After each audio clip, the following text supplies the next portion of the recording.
Okay. In 3, 2, 1.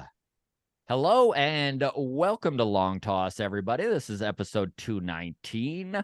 I'm Scott Belford with the Walk-Off, normally joined by the best co-host in the biz, Adam Mack, but he has found a way these last few Sundays to just not be here. It's almost like he's following the scoreboard and doing the sane move here, but he is at another softball tournament. But we've got a heck of a panel holding down the fort here. So we'll introduce everyone in just a moment. First, I would like to just let everyone know we do normally do this live on YouTube. This is pre-recorded. We will be live next Sunday for Baseball Town, which is very exciting. We're going to be at the Comedy Bar Danforth. We have a loaded slate of guests. Number one, from the Toronto Blue Jays, we have our mustached hero, Davish Babe Snyder, stopping by. We've also got out of the bullpen, probably the best story of the year for the Blue Jays, Jay Jackson coming down. And as if that's not enough, from Sportsnet, Blake Murphy's making his appearance. We've got Julia Cruz from MLB.com. We've got Johnny G from Gate 14. And we have two of our guests that are here tonight. Co-hosting the show with me, Craig Ballard is going to be there. We're excited for that. And Jen and I get to meet in person. Also very exciting. It's going to be a heck of a night. Tickets still available. We'll post that, pin it into the comment section here. But literally, get on it. This is going to be such a cool and intimate place to watch a live podcast and get to hang out with members of the Toronto Blue Jays. How often do you get an opportunity to do that? So again, get on that, folks. Okay. There we go. I feel like the housekeeping's out of the way now.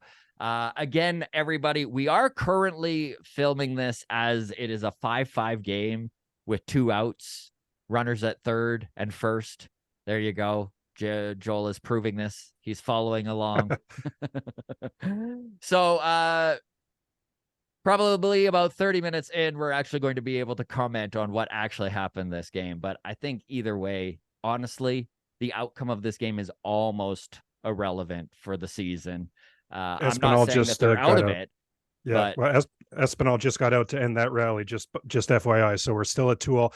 Man on third, nobody out, and that man is still standing on third. Did I just describe the 2023 Toronto Blue Jays? I think I might have. Truly. So, Craig, thank you for stepping up there. Welcome to the Long Toss, buddy. Glad to have you back. Excited to meet you for face to face next weekend. We'll go around the horn here. Jen, also great to have you back. Always. Joel, always a pleasure. We're just going to jump right in because honestly, yesterday, there's about 3 games that have taken it out of me more than that just stand out in my mind. And yesterday's, I think, ranks number 1 for just gut punches. On March 13th. Sorry. Sorry. It is just so frustrating to continue to not know what's going to happen with this team. And I mean, Craig and I were kind of talking about it before we hit record and before, Jen, you joined. And I'm going to go to you first here, Jen. But it just feels like they aren't making a decision. They're not winning enough to be a contending team, but nobody else is stepping up enough to kind of eliminate them from contention. They're just, I mean, depending on what happens here, but let's say they come out of Colorado with 2 wins and a loss and only 1.5 games back from Texas. Obviously, you don't feel better about where this team is at. And I know one of the things we're going to talk about here is the Texas Rangers and are they actually a contender themselves?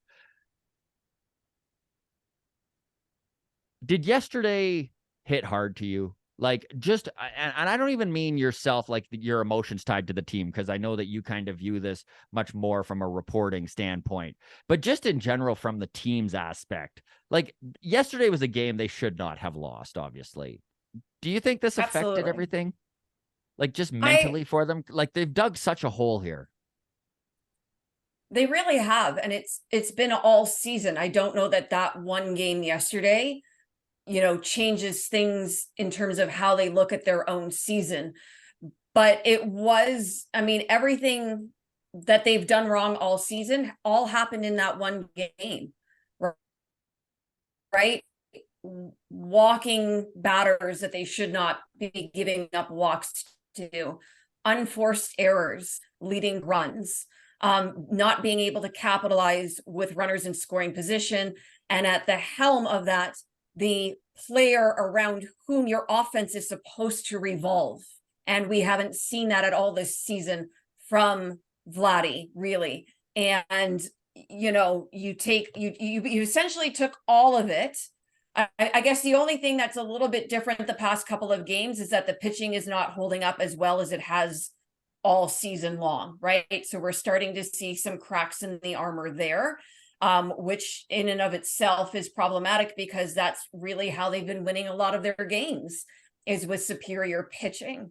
So I really don't know what their mindset can be, but we've heard so many times from multiple different people in the organization that they need to play with urgency.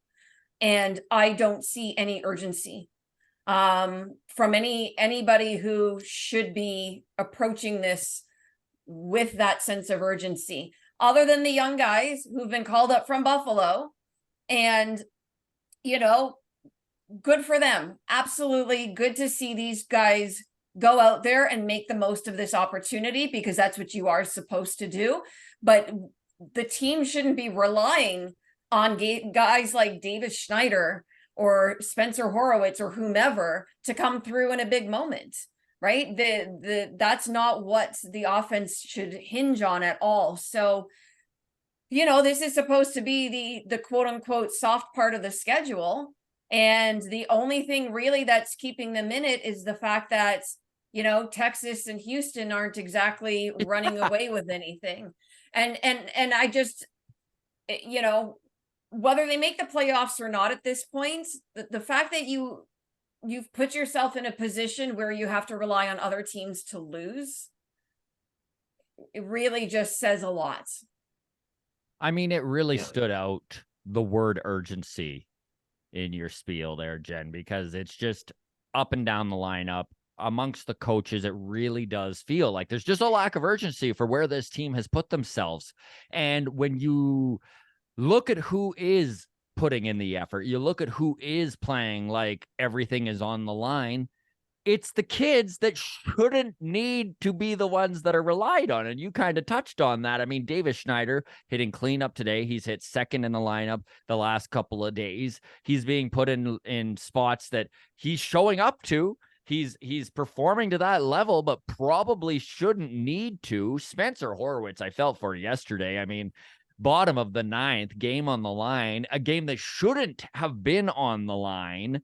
And he gets a lot of vitriol and stuff like that online. And it's just because as a fan base, I think we're feeling more urgency than maybe the actual team is.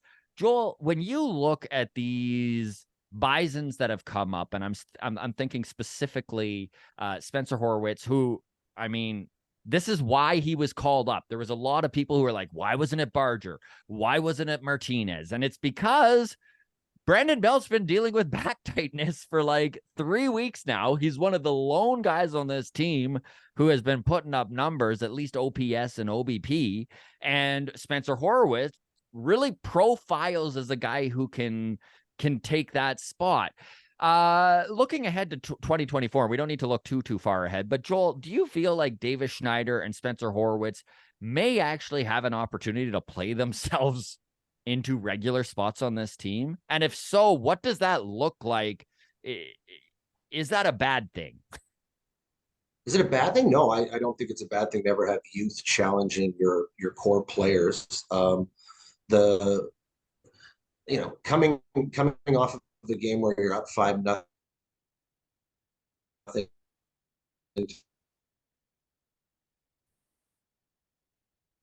the third worst team in baseball, and losing that. But and I know really for these guys is that they're put in this position to come up and have to hurt Horowitz and even Ernie Clement.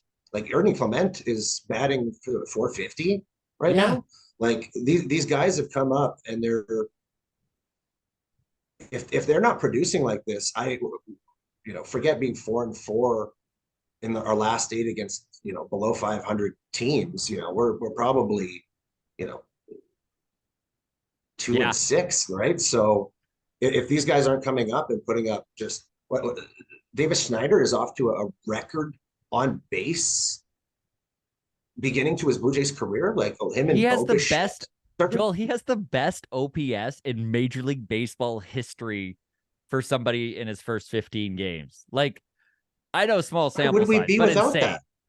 Insane. Like, where would we be? We would not be a game and a half game within that range right now without these guys. I think they'd have at least 3 more losses.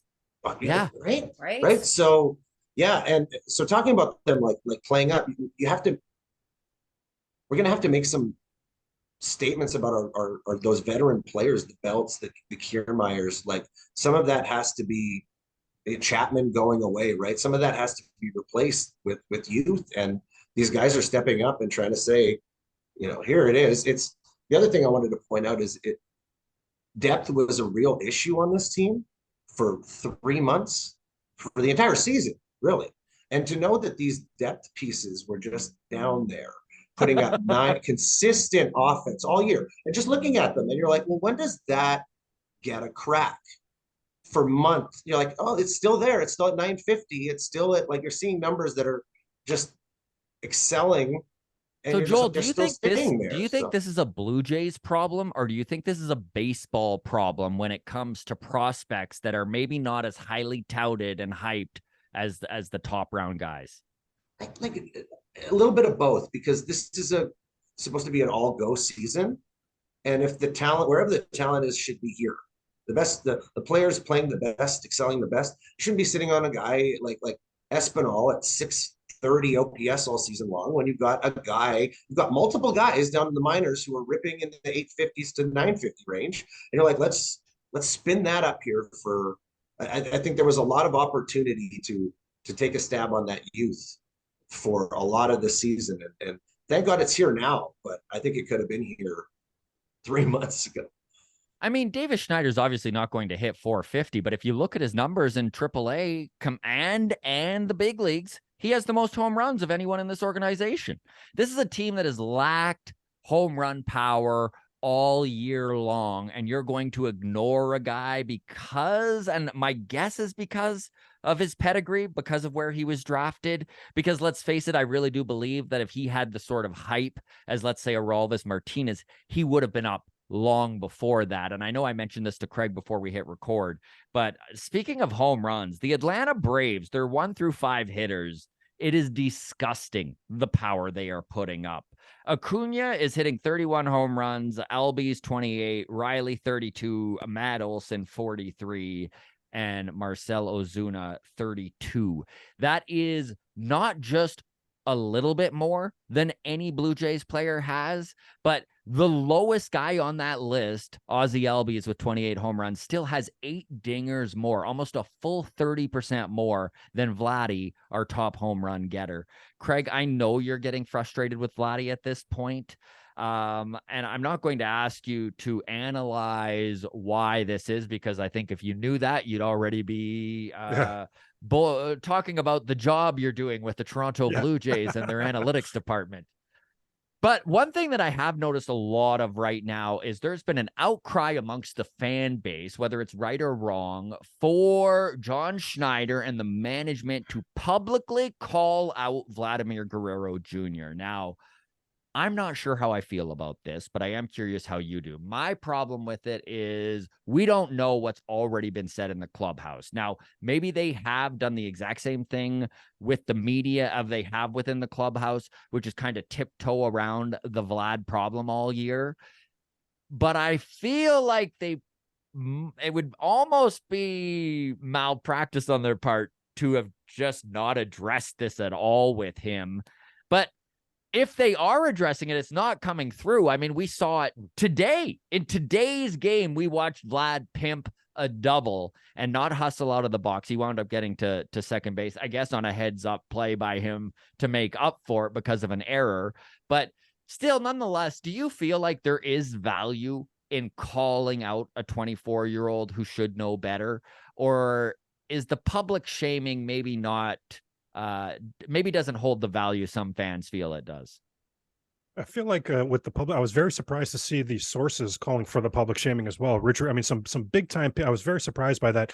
For me, I feel like it was almost human nature because people from 2019, since you heard of Vladimir Guerrero Jr., maybe you heard of him when he came on the scene in 2019. If you're like us, you followed him coming up through the system. So if that's the case, you've been following him for years. And if you're like me, you had him first ballot Hall of Famer. And I don't just hand these things out. I'm a Laker fan. I was so excited to have Kobe Bryant join the Lakers. I still needed to see him perform on the big level. Blue Jay lore, Carlos Delgado. I still needed to see him perform on the big league level. Vlad was one of the only people in my life I was willing to say, I've seen enough. This guy doesn't expand the strike zone. He doesn't play the pitcher's little reindeer games. I've seen enough in the minors. This guy's going to be a superstar. And I bet, or I think anyway, that a lot of people thought that. So it's the culmination of such frustration. And the thread I put out today was the hardest thread I've ever written in my life on Twitter. And it was just to basically comment on, I keep hearing how bad Vlad has been in 2023. If you take out TD Ballpark and Salem Field, if you take out those two non-major league ballparks, in his entire career, Vlad is hitting 270 with a 345 on base. I don't mind that on base. I don't think it's indicative of how good he is, but I don't mind that on base. 803 OPS.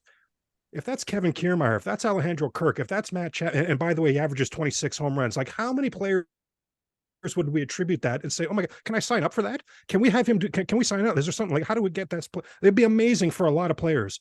For what we thought Vladimir Guerrero Jr. was going to be, 270 is upwards of 45 points lower than what I thought he was. He had those 48 in 2021, in those smaller, 26, by the way, in those non-major league ballparks, but he had 48 that season. He's had 53 cents. He's had over 1,000 at-bats. He's had 53 cents. And it's big moment after big moment after big moment that he does not come through.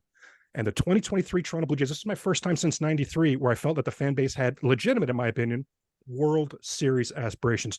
2020, can we make the playoffs?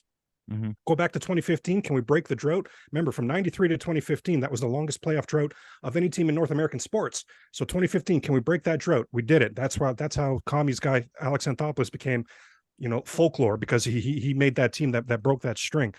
2022 last year, what a kick in the teeth. But this season, my gosh, I think the expectations were sky high. And I'm not even coming down on Blue Jay fans. I was right there with those sky high expectations.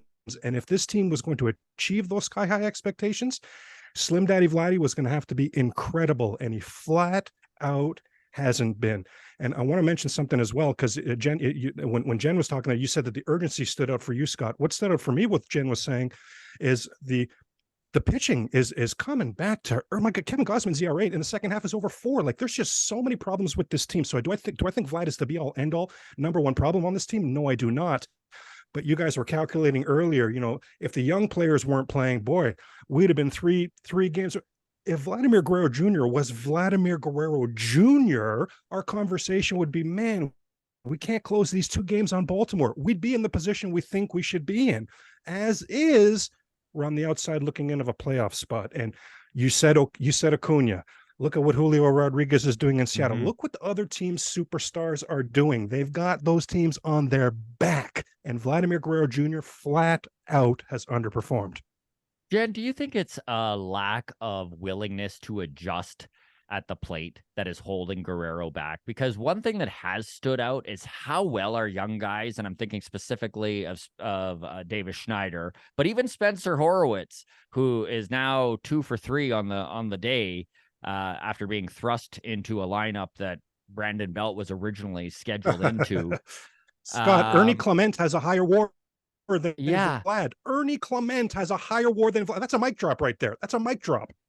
So it just seems like there's guys who have already been humbled, I guess is the word I'm looking for. Davis Schneider, Spencer Horwitz, these aren't dudes that had anything given to them, right? They are late round draftees that have had to adjust on the go their entire careers to make it work.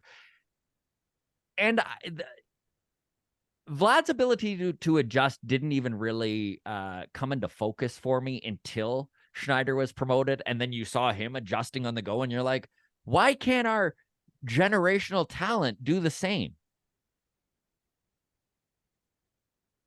I don't know if it's a lack of willingness, because I don't know what's been going on. It wouldn't make sense to be unwilling Yeah. when you want to, you supposedly want to be that guy and you want to be paid like that guy.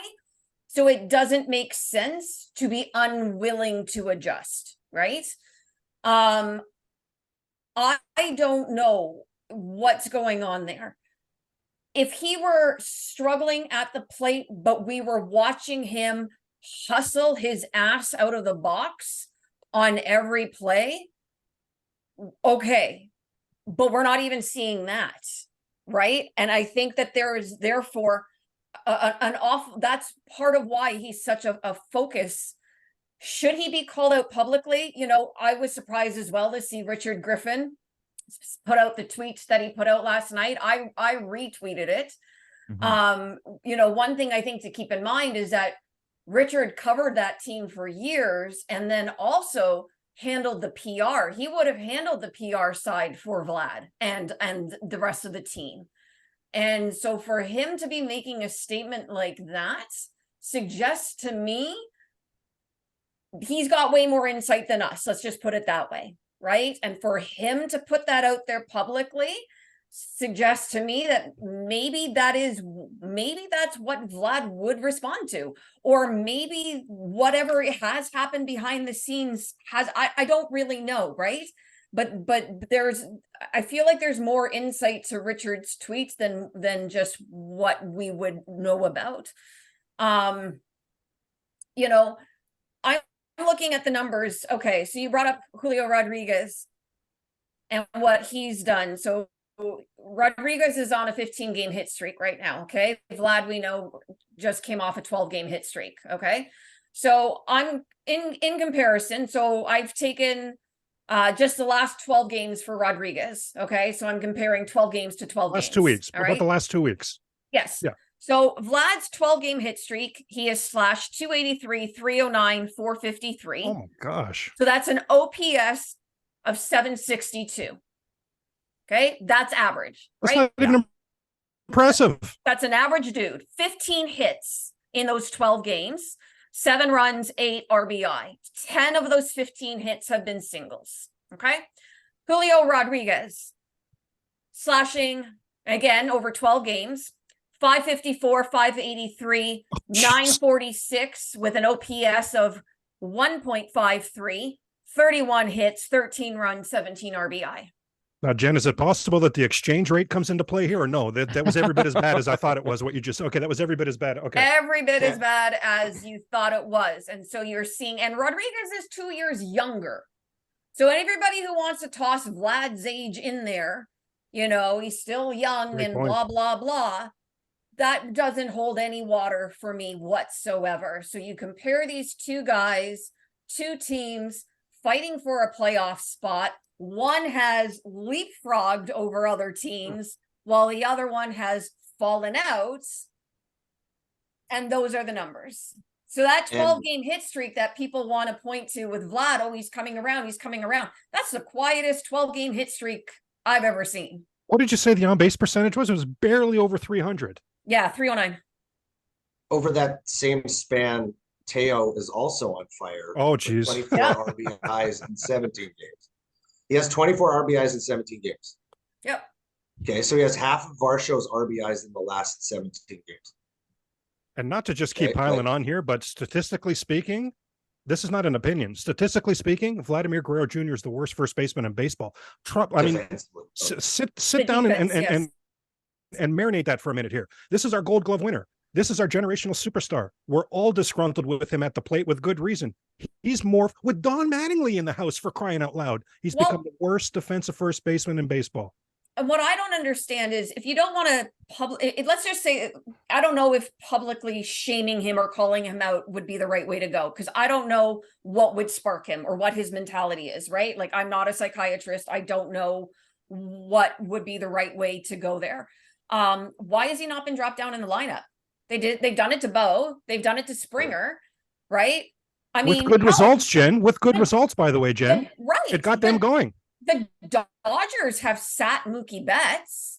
Yeah. Like, other players are not immune to this. So I'm not really sure why he's just not moved down in the lineup, why that at the bare minimum hasn't happened. And to play under what Craig mentioned about the field change, the approach that pitchers have against him at the plate became very different after that MVP season. Him and both struggled with the away pitch. Everything being away, sliders away, already he's attacking them in the exact same fashion. Bo has then become the guy to absolutely destroy the ball away, hit the ball away as good as we've ever seen a Blue Jay do it. Yep. And we have yet to see Vladdy make any type of change, and he's remained rather stagnant in the 750 to 800 OPS range, and we're not seeing he's 100. We all figured Manny Ramirez type numbers, right? And just no, his father, replicating those types of numbers. But no, it's that one peak season, and since then he has been a 25 home run first baseman with bad defense. I always thought that George Bell's 1987 308 average, 47 home runs, 123 RBIs. Now the 123 RBIs, that's lofty, and you're not in total control of that, so fine. But in the hundreds for RBIs, certainly, in the 40s for home runs, certainly, and north of 300. This would be back-to-back seasons now where he's not even at 300. And again, sign me up for Kiermaier for these numbers. Sign me up. How many players would we sign up for these numbers? Yeah. Right? But this is not what we thought was coming from this player. The highest touted hitting, him and Bryce of the generation, right? Him and Bryce are the highest touted hitting prospects. And what is Bryce?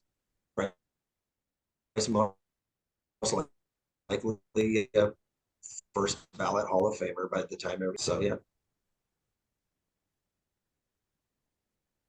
To that point, and let's take the name Vladimir Guerrero Jr. out of the equation altogether. But if you go down the ranks of the other 29 teams in Major League Baseball, if you take their middle of the order bat that is supposed to be producing runs and is supposed to be where they're getting their power, okay, and just kind of put them as an everyday player, but just average output, it's going to affect any team. It is going to cripple any offense, and I think that is what has happened with the Blue Jays this year, is that when they went into the offseason and they stripped the offense down and they went in a more defensive, pitcher-orientated direction, they weren't counting on the guy that they counted on for all their power and run production to just fall flat on his face. And I know, Craig, that you are correct when you bring up all his stats and that he is just a slightly above average player. But if you do kind of go through those stats, he is still hitting 100 RBIs and 30 home runs. And it's been pretty regular for that since coming up pretty much. I know minus his rookie season. That's a huge hit. I know you look at his numbers and you're like, well, he's still probably going to have 95 RBIs and maybe 25 home runs. Fingers crossed he bangs out another 5 before the end of the year. But that just isn't what you need out of that middle of the order bat. So at this point, and Jen, I'll go to you here, to correct this in 2024, you almost need to, and we can even throw Manoah in this mix, actually, by the way. They can't rely on Vlad and Manoah going into 2024, correct? Like, would it be a mistake to expect a rebound, which they probably, how can both of them be worse is my question. Like, I think there will be a rebound year for both of them, but the Jays, my guess is, shouldn't expect it. Do you go elsewhere and try and fill these holes that these two have left? I think you have to. I think as an organization, you have to ask yourself, okay, let me backtrack. Alek Manoah was supposed to be their star pitcher of the future, right? The guy that was going to anchor that rotation for several years to come.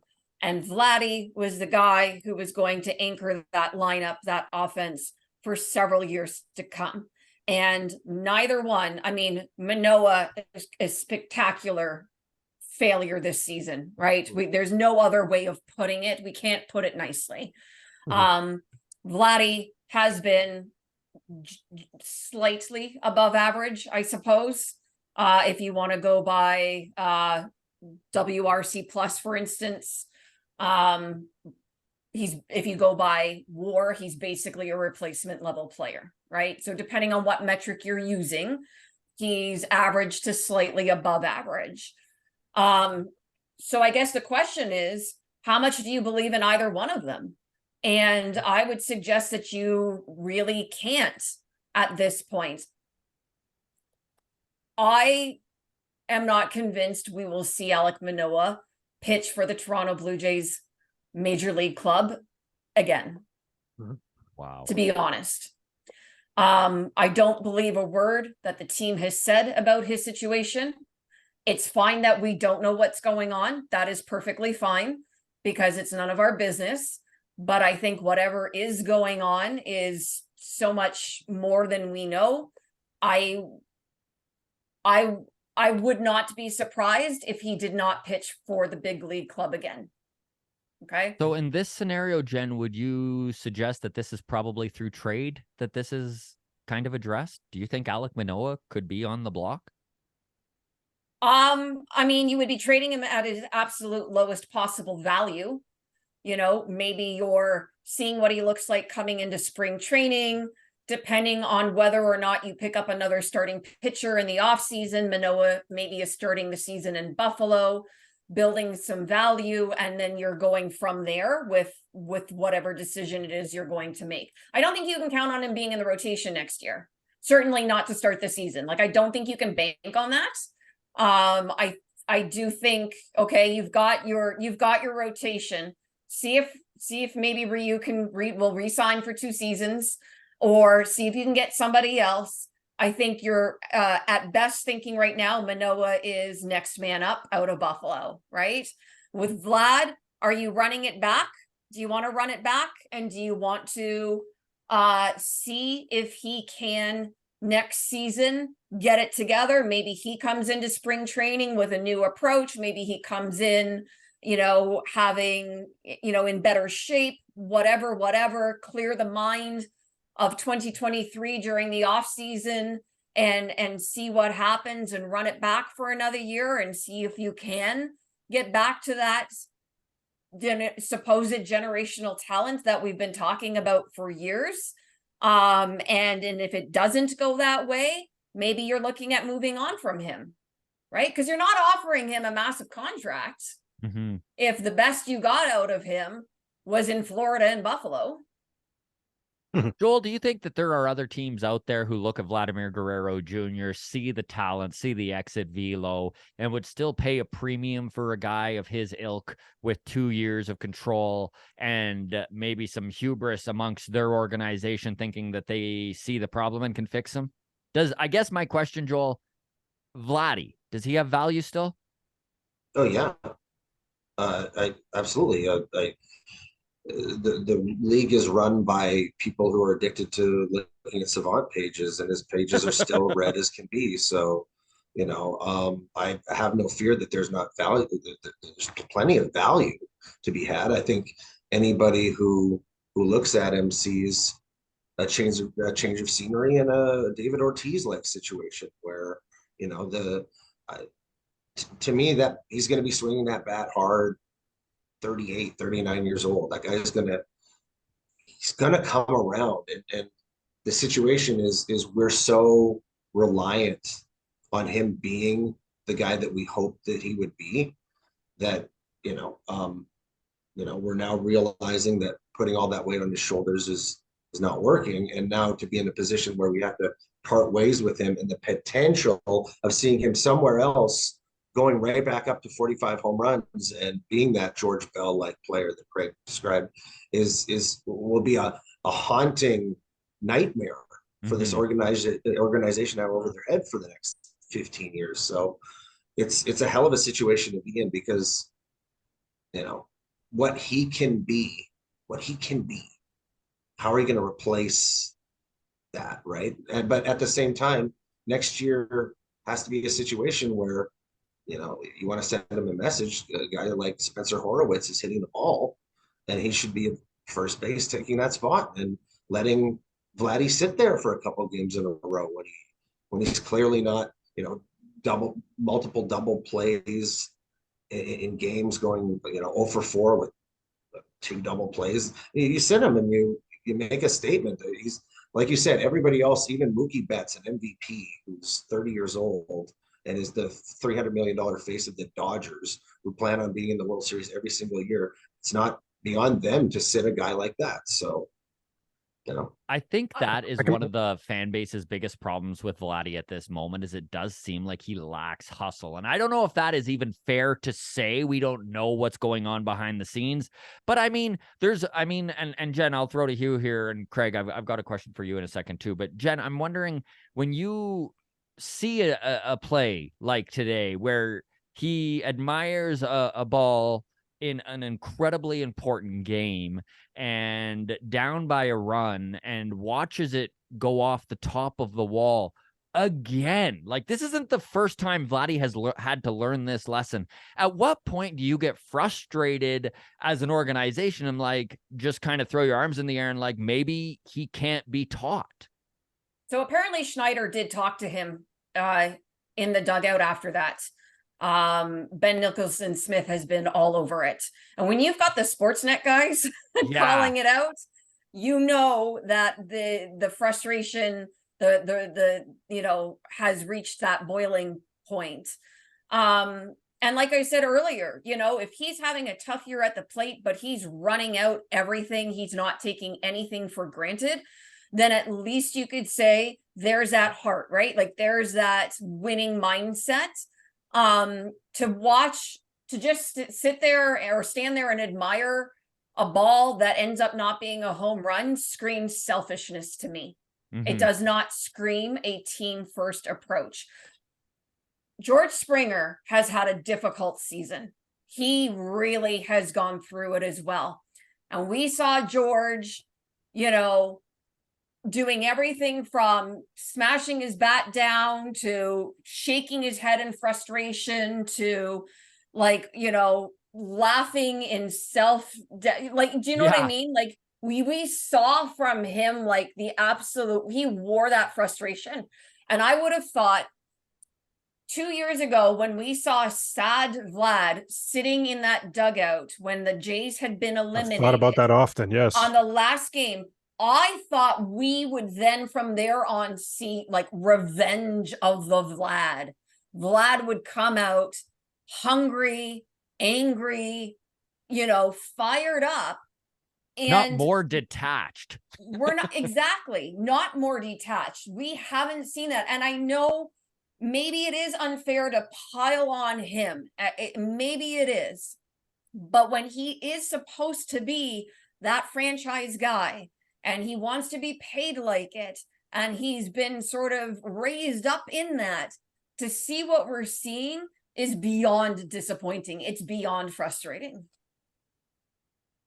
Craig, this team, if they're going to be a playoff team, and who knows if they're going to be, I say who knows if they're going to be because the Texas Rangers are not putting the stake in the coffin here, which the Jays have given them every opportunity to do so. So who knows how this plays out? But I mean, the Jays are going to need to put a little bit of a streak together to pull this off. They've never shown this year they can do it. Is there a streak in there? If in the right scenario, the young kids get hot. I mean, right now we're literally bleeding injuries at the worst possible time. Danny Jansen just hit the IL with a broken finger, which is just devastating. We will get into that in just a moment here. We watched Matt Chapman go down, and I know Chappie was struggling, but I mean, still a major cog to be removed from this lineup, especially knowing that your star shortstop, and let's face it, the true generational talent of this team also hitting the IL. With all of these obstacles, is it still possible? I know I'm in the minority here, but I'll just say I very much hope we've seen the end of Matt Chapman in a Toronto Blue Jay uniform. I'll start with that.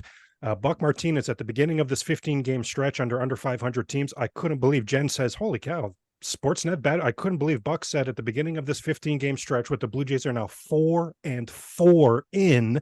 He said the Blue Jays need to go 12-3 to make the playoffs. So Buck Martinez doesn't think it's happening. The only reason it may happen, Texas won today. They got a walk-off from Adolis Garcia, his 34th home run of the season. So that's how some other fan bases are living. Their stars are coming. Anyway, but it's only their 4th win in their last 16 games. I mean, they have plummeted. And of course, in about a week and a half, they come to town for 4 against the Toronto Blue Jays. That's right on the heels of this 15-game stretch against teams, the worst teams in baseball for the Blue Jays. So you would have to think the Blue Jays will be in a position there.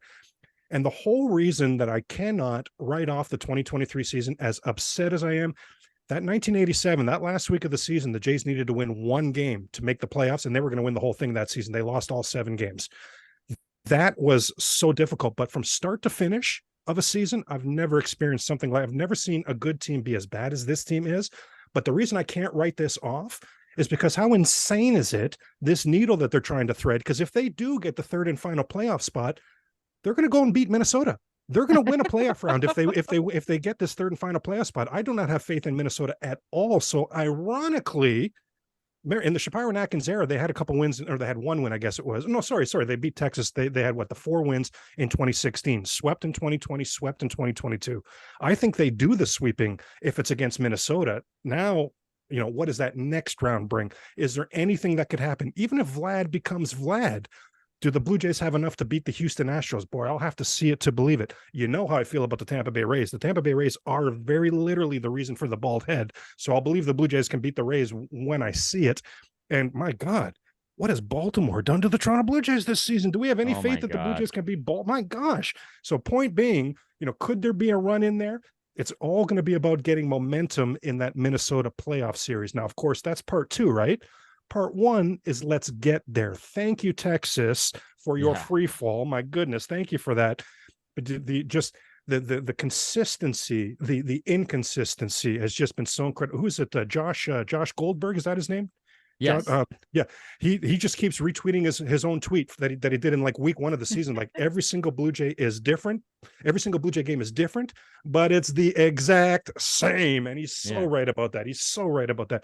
We were all cheering for Spencer Horwitz last night. Friend of the show, friend of the walk-off. We all love Spencer Horwitz. Absolutely yes, absolutely yes, absolutely yes.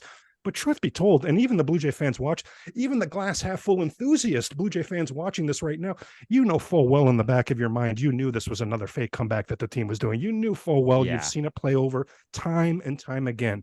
So is there a run to make the playoffs?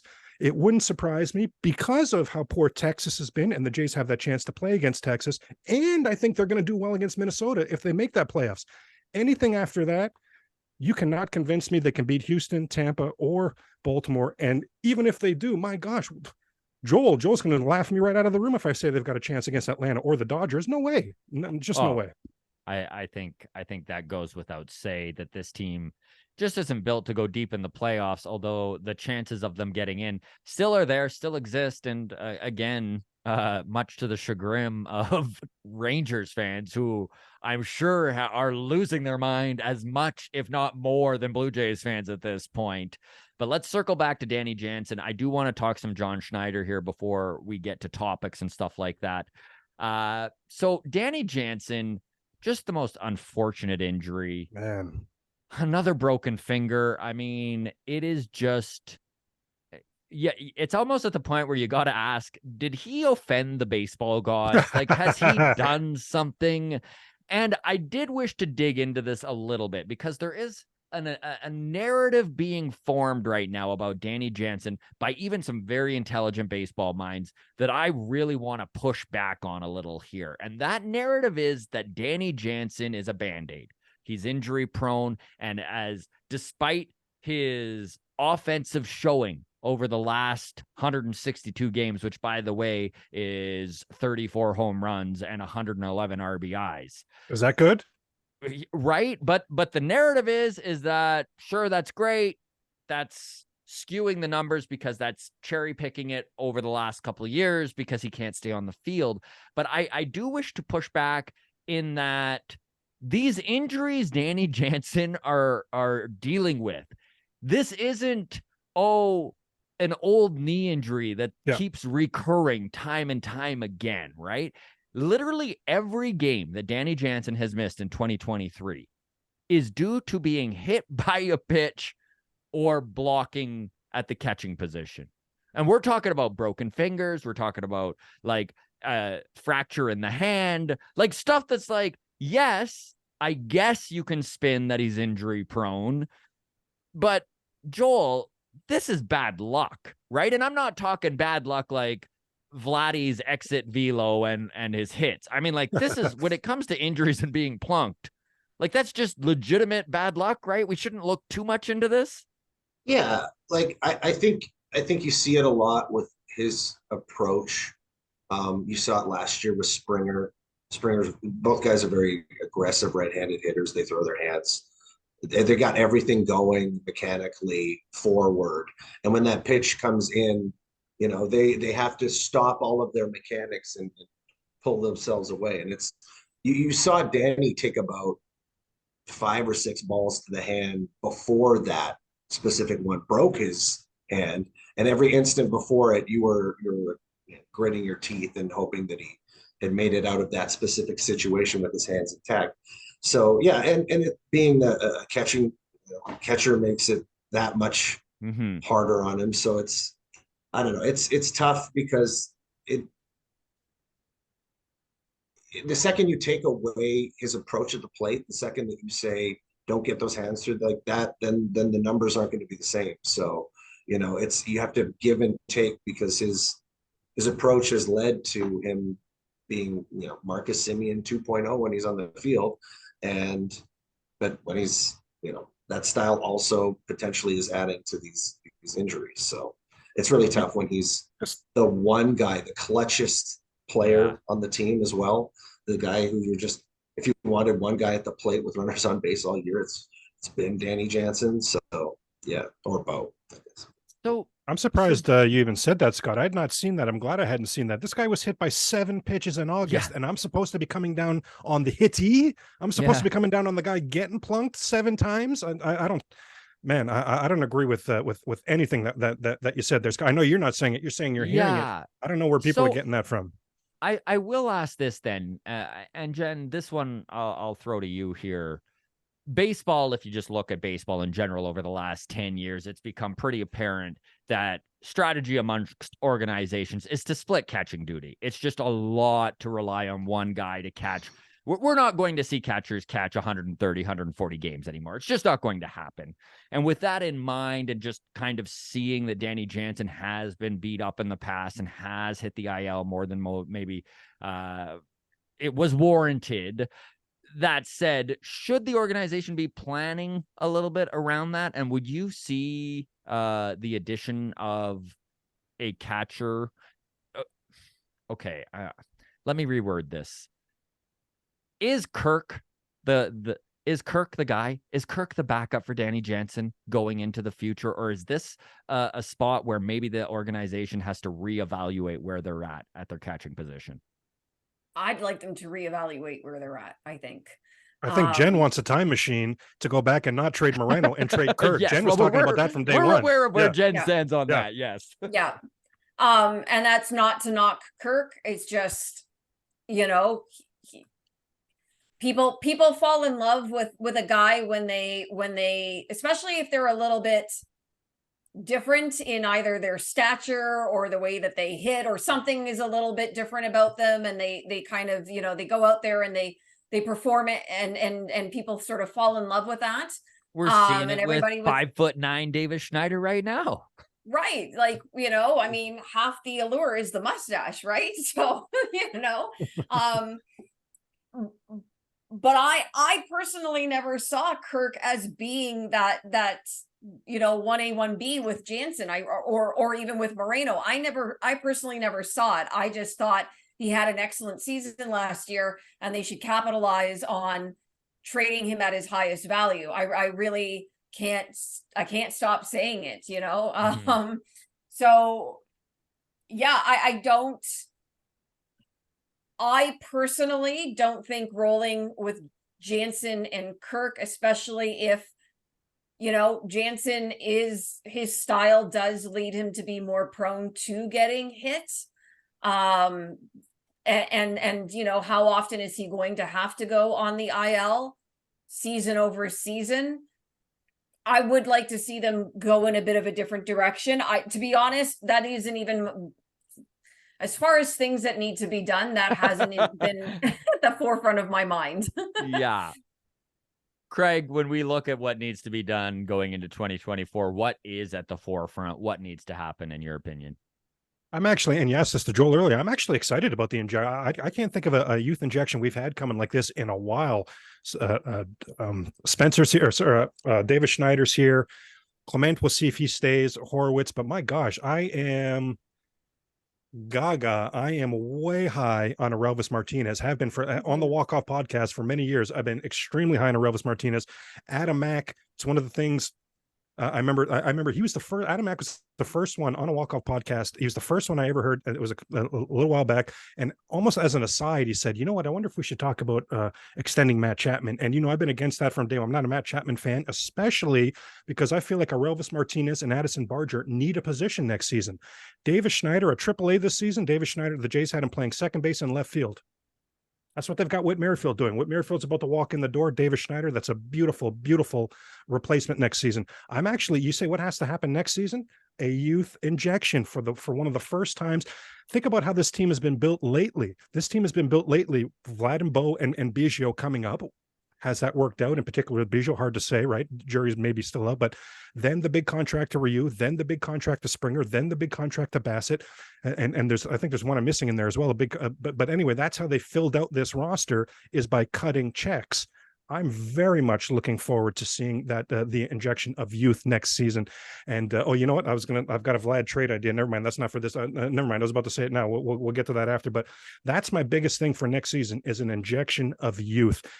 How many times this season have the four of us, the people watching at home, been frustrated with the effort of the Toronto Blue Jay players? Getting an injection of some young, hungry players, I think, is going to be a big, big, big, big deal for this organization. I'm really looking forward to it. Just ask Baltimore.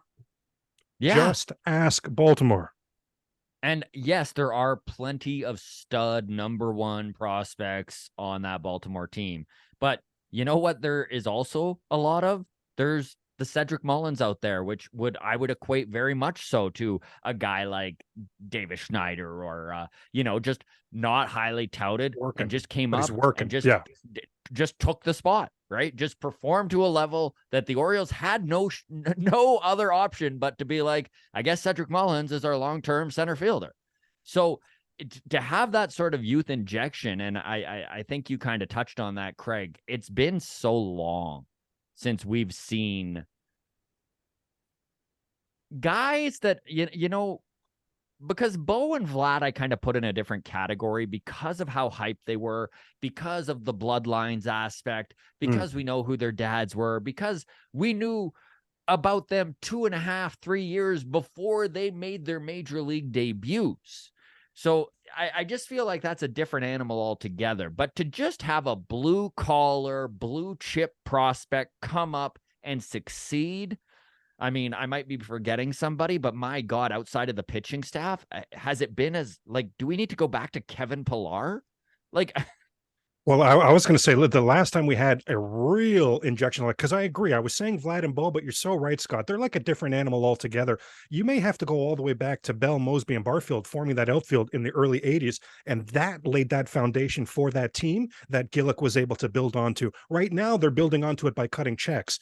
If you're cutting checks to fill spots, if you're cutting checks to round out some edges, that's a different animal, and that's what we could see from the Toronto Blue Jays going forward. As I say, as down as I am on this team right now, I'm extremely excited about the future of the Toronto Blue Jays. I'll tell you that right now. You look at this pitching staff, Joel, they're obviously experiencing a bump in the road right now as we are heading into September 1st right now.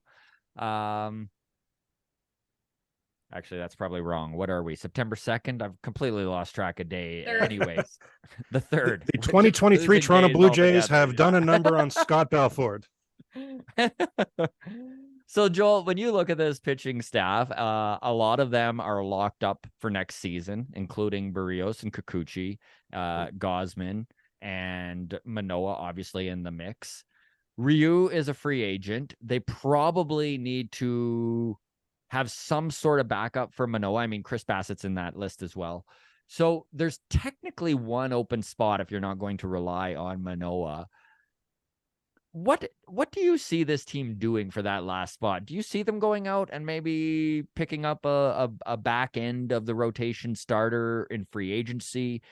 Can we see maybe some trades on the horizon that would include something like that? Yeah, I would assume that you will see some trades on the horizon. Sorry, ninth. Yeah, I know. We're I'm juggling the watching game too here, right? But no, yeah, trades on the horizon to fill in that final pitching spot. Makes sense. Probably where we have to go internally. Is there anything to fill that slot? Do you give Bowden Francis a shot?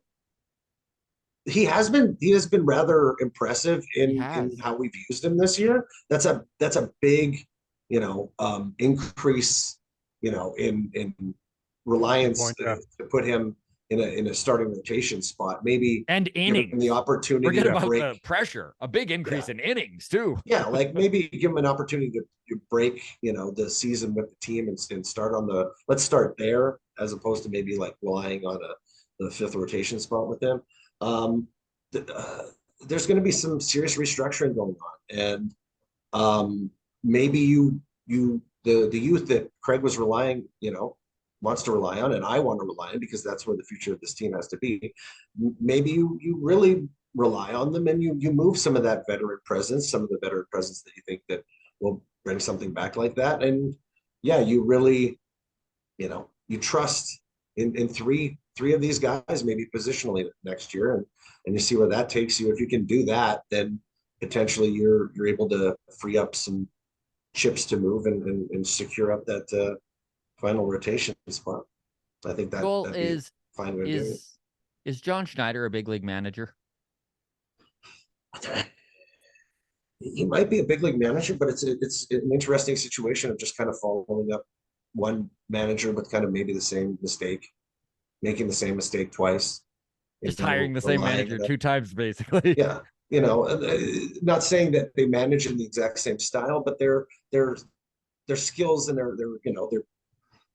their pedigree in the league was literally zero at that position. So to go and rely on a team that's in their window, pushing for a playoff spot, contending for a World Series, kind of twice on somebody who has no history doing any of those things, I think that you probably have to make a decision to put the team, put somebody behind the reins who's been in those games, won those games, if that possibility is out there. So yeah, it's to me, it's the question of if this team doesn't make the playoffs, what do you attack? Are you attacking the lineup, the roster? Are you attacking that? Are you attacking the management? Or are you attacking the front office? Because something has to be shifted if this team doesn't make the postseason. So where is the blame going to lie? That's my biggest fear is they don't make the playoffs and there's no repercussions. Wouldn't that be so Blue Jays? We've not seen any repercussions for any of the slop this season at all. Wouldn't that be so Blue Jays to miss the playoffs and run it back with this crew? You will all, and I don't wish this on Jen, you will all end up looking like me if that's going to be the case. Jen, is John Schneider a big league manager in your opinion? I think a lot of times he gets overmanaged. I think that he makes, it's easy to say in hindsight that decisions are wrong. But if you are following a game on Twitter, there are a lot of fans who are saying that he's either making the wrong move or why isn't he making a particular move? And they're saying it without the benefit of hindsight. Thank you, Jen. Exactly correct. And so if a fan sitting at home on their couch drinking a beer can say, why is this happening? Why is this the decision that's being made? And then sure enough, it kind of plays out exactly the way they're predicting it to play out. That says to me that perhaps John Schneider is in over his head. I do maintain that any fan base You're going to Yes. find people who absolutely hate the manager, think the manager should be fired, blah, blah, blah, blah, blah, blah, blah. In this situation, you know, Schneider was always the incumbent, right? He was always going to eventually be the manager. He's worked his way up through the system. And I don't know that that's necessarily the right way to go about choosing a manager for a team that has World Series aspirations. It's one thing to manage maybe a younger team. Like, so for instance, they're not in it, but you've got all these young guys from AAA that are now going to be your big league club, and he gets promoted along with them, and that transition. But that's not what this situation is with this team. And I often feel like they need somebody who has made those decisions in those big moments in the past and has learned from the mistakes already, right? Will they move on from him if the Jays don't make the playoffs? I have no idea. You know, if the front office, if Ross Atkins, for instance, has to admit failure on the manager front 2 years in a row, does he not have to look at himself? And I know he's not going to fire himself, but you get what I'm saying. Mm-hmm. No, it's a really good point, and I agree so wholeheartedly about the over manager comment, because I know even when Kirky hit that double, and I don't want to just constantly bring up sore points that people have, but you know, Kirky he hits that double. And as soon as he did it, it was late in the game. This was just a few days ago. I yelled out, "Nice! Now we can bring in a pinch runner." And then that didn't happen, right? And I was like, okay. Then pass ball, he gets the third, one out. I'm like, now of course we bring in a pinch runner. And again, it just never happened. And I know that this is just a microcosm of what we're talking about. And I know it's unfair to cherry pick stuff like that. But I do just wholeheartedly think that there's just moments where there's an obvious decision. And I don't know if it's him or the analytics or what, it goes the other way. That was an obvious decision. And you're right, it's maybe not fair to cherry pick, but his answer for making that infuriating. Right. Well, it wasn't the tying run. Well, you got to get the tying run to even worry about whether or not his spot comes up again, right? Don't you tie the game first and worry about that later? I don't know, right? Like, it's especially if you're the home team. Especially if you're the home team, you play for the tie because you have the last at bat. Yeah, the answer just made it worse. Yeah, it really did. The answer just made it worse. And I know that he feels in a lot of cases he's defending his players. And I wonder if even maybe the lack of accountability on this team does stem from a comfortability with this coaching staff that has been with a lot of this core since they were kids in AA. And again, I'm picking at straws here because it's really hard to pinpoint what is wrong in the clubhouse, or why it feels like there's a lack of urgency, why it seems like some of these guys aren't giving 110%. I don't know the answers, but so, I mean, when I say stuff like, is it John Schneider? Are they too comfortable with him? I'm literally just guessing. But Craig, you've been a detractor of John Schneider since he was hired. I'm guessing he hasn't done much this season to change your mind? John Gibbons is the worst manager I've ever seen in sports history, but this season by John Schneider is the worst managerial season I have ever seen in my life. I had Scott MacArthur on the Locked On Blue Jay podcast, and he said something that I thought just blew my mind, and I think tells a real story here. He said that the one thing that John Schneider does extremely well is he placates. He described Ross Atkins as being a very small person, like extremely insecure, a really small person. extremely insecure, basically how I would put that there. And John Schneider placates to that. He said by the end of Charlie Montoyo's time, when every day when the staff was coming in with the binders full of analytics, I guess you're supposed to sign off to say, yes, I've read them. Charlie Montoyo wouldn't even accept receipt of them. Like, it was really, they had no working relationship by the end of it there. Montoyo Wow. and Montoyo had grown just completely sick of Atkins and how you have to placate and what Atkins' strategies in that are. And John Schneider, I guess, does a significantly better job with it. That's why I say I'm so scared that they may keep him going forward. But no, I thought John Schneider, and I don't agree with you, Scott, when you say we're nitpicking these things and picking them out of thin air. That's one game. We could have looked at the game before. There's an example. We could have looked at the next game. There's an example. It's constant. And I love that Jen said, it's not the hindsight. It is not the hindsight. Mm-hmm. These are things that we're screaming bloody murder. We're yelling it from the rooftops in the moment. And 9 times out of 10, it's the person Jen described with the beer sitting on the couch at home that was right. And I do not get it. And there's way too much made of how John Schneider won that championship in the minors. A, that's the minors. B, he had the triplets. He had Vlad, Biggio, and Bo. And remember, in those days, they're playing against their contemporaries. Of course, they're playing against people their own age. Of course, they were dominating. I don't give a whole lot of credit for that. I will guarantee you, John Schneider never gets even another interview as a big league manager. I will guarantee that that's the case. And Scott, you know my biggest issue with John Schneider. I said they can win the next 3 World Series. I will always take issue with the hiring process. The Blue Jays didn't even wait till the World Series was over. So by rule, oh my gosh, Whit Merrifield just gave us the lead. Oh my gosh, Whit Merrifield just gave us the lead. Well done, John Schneider. John Schneider called for that hit. Well done, John Schneider. I've turned it around. I've turned around on John Schneider. I'm turned around. I'm turned around. Oh my gosh. Okay, just feels good to have the lead. Okay, sorry about that. I know people watching it right now. The game's long gun. They're like, "Oh, good Lord, Craig." Yeah. They're like, "What a reality." What the? Yeah, sorry. This has been. Yes, but they didn't even wait until the World Series was over. So by rule, they didn't even know the bench coaches, the hitting coaches, the third base coaches, the minor league coach. They didn't know the pool of coaches who might have wanted to come over and manage the Toronto Blue Jays. There might have been 1 and 2 in there that they were pleasantly surprised would have been interested. Mm-hmm. And what do we see in all sports? Kami will tell you, this isn't baseball. In all sports, when there's a job opening, they bring in a lot of different people, especially some veteran people, because they're in such a tunnel, such a vacuum of their own world. They want to get, hey, Joe Torre, how do you view our franchise? What can we do better on your Joe Madden?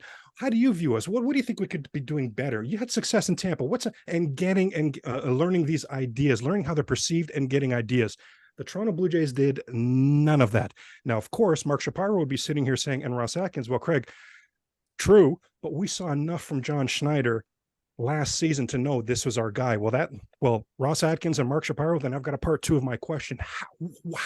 What could you possibly have seen from him last season as the interim manager that told you this was your guy? And by the way, if it is your guy, you still do that hiring process. Now you can sell me and the fan base. Hey, going into this hiring process, we thought John Schneider was going to be our guy. We thank the people we brought in. Man, we had some great conversations. We thought John Schneider was going to be our guy. This process confirmed John Schneider's our guy. Get excited, Blue Jay fans. John Schneider's our guy. Shapiro and Atkins did none of that. In the most important hire of their career, by the way, can you imagine if the Bo and Vladdy era comes and goes and there's no championships? Ross Atkins will be considered a failure. It was the most important hire of his career, and he couldn't have been worse at it. I'm a little amped. I'm a little fired up when it comes to the John Schneider topic. I don't know if that's coming across. So my question to you then, my question to you then, Craig, is, and I just wish to clarify too, when I said the cherry pick and stuff, I just know how easy it is to blame the manager, and I try to stay away from just always pinpointing, but I need to, I will say on the record, I have not been pleased with how John Schneider has managed this team. I don't think he's the guy that's going to take this organization to the promised land. I don't particularly like the coaching staff he has around them. I just feel like it might do this organization a lot of good to start from scratch. My problem is if they do that and it's just to save Ross Atkins' job. Oh, there we go. There's some more. Ernie Clement. 7-5, Ernie Clement. There's those triple A's. Yes. So if it is Ross Atkins just literally saving his job. That's why this coaching staff winds up getting removed, which, let's face it, is why most coaching staffs get removed in baseball or any sport in general, is the general manager saving their own bacon.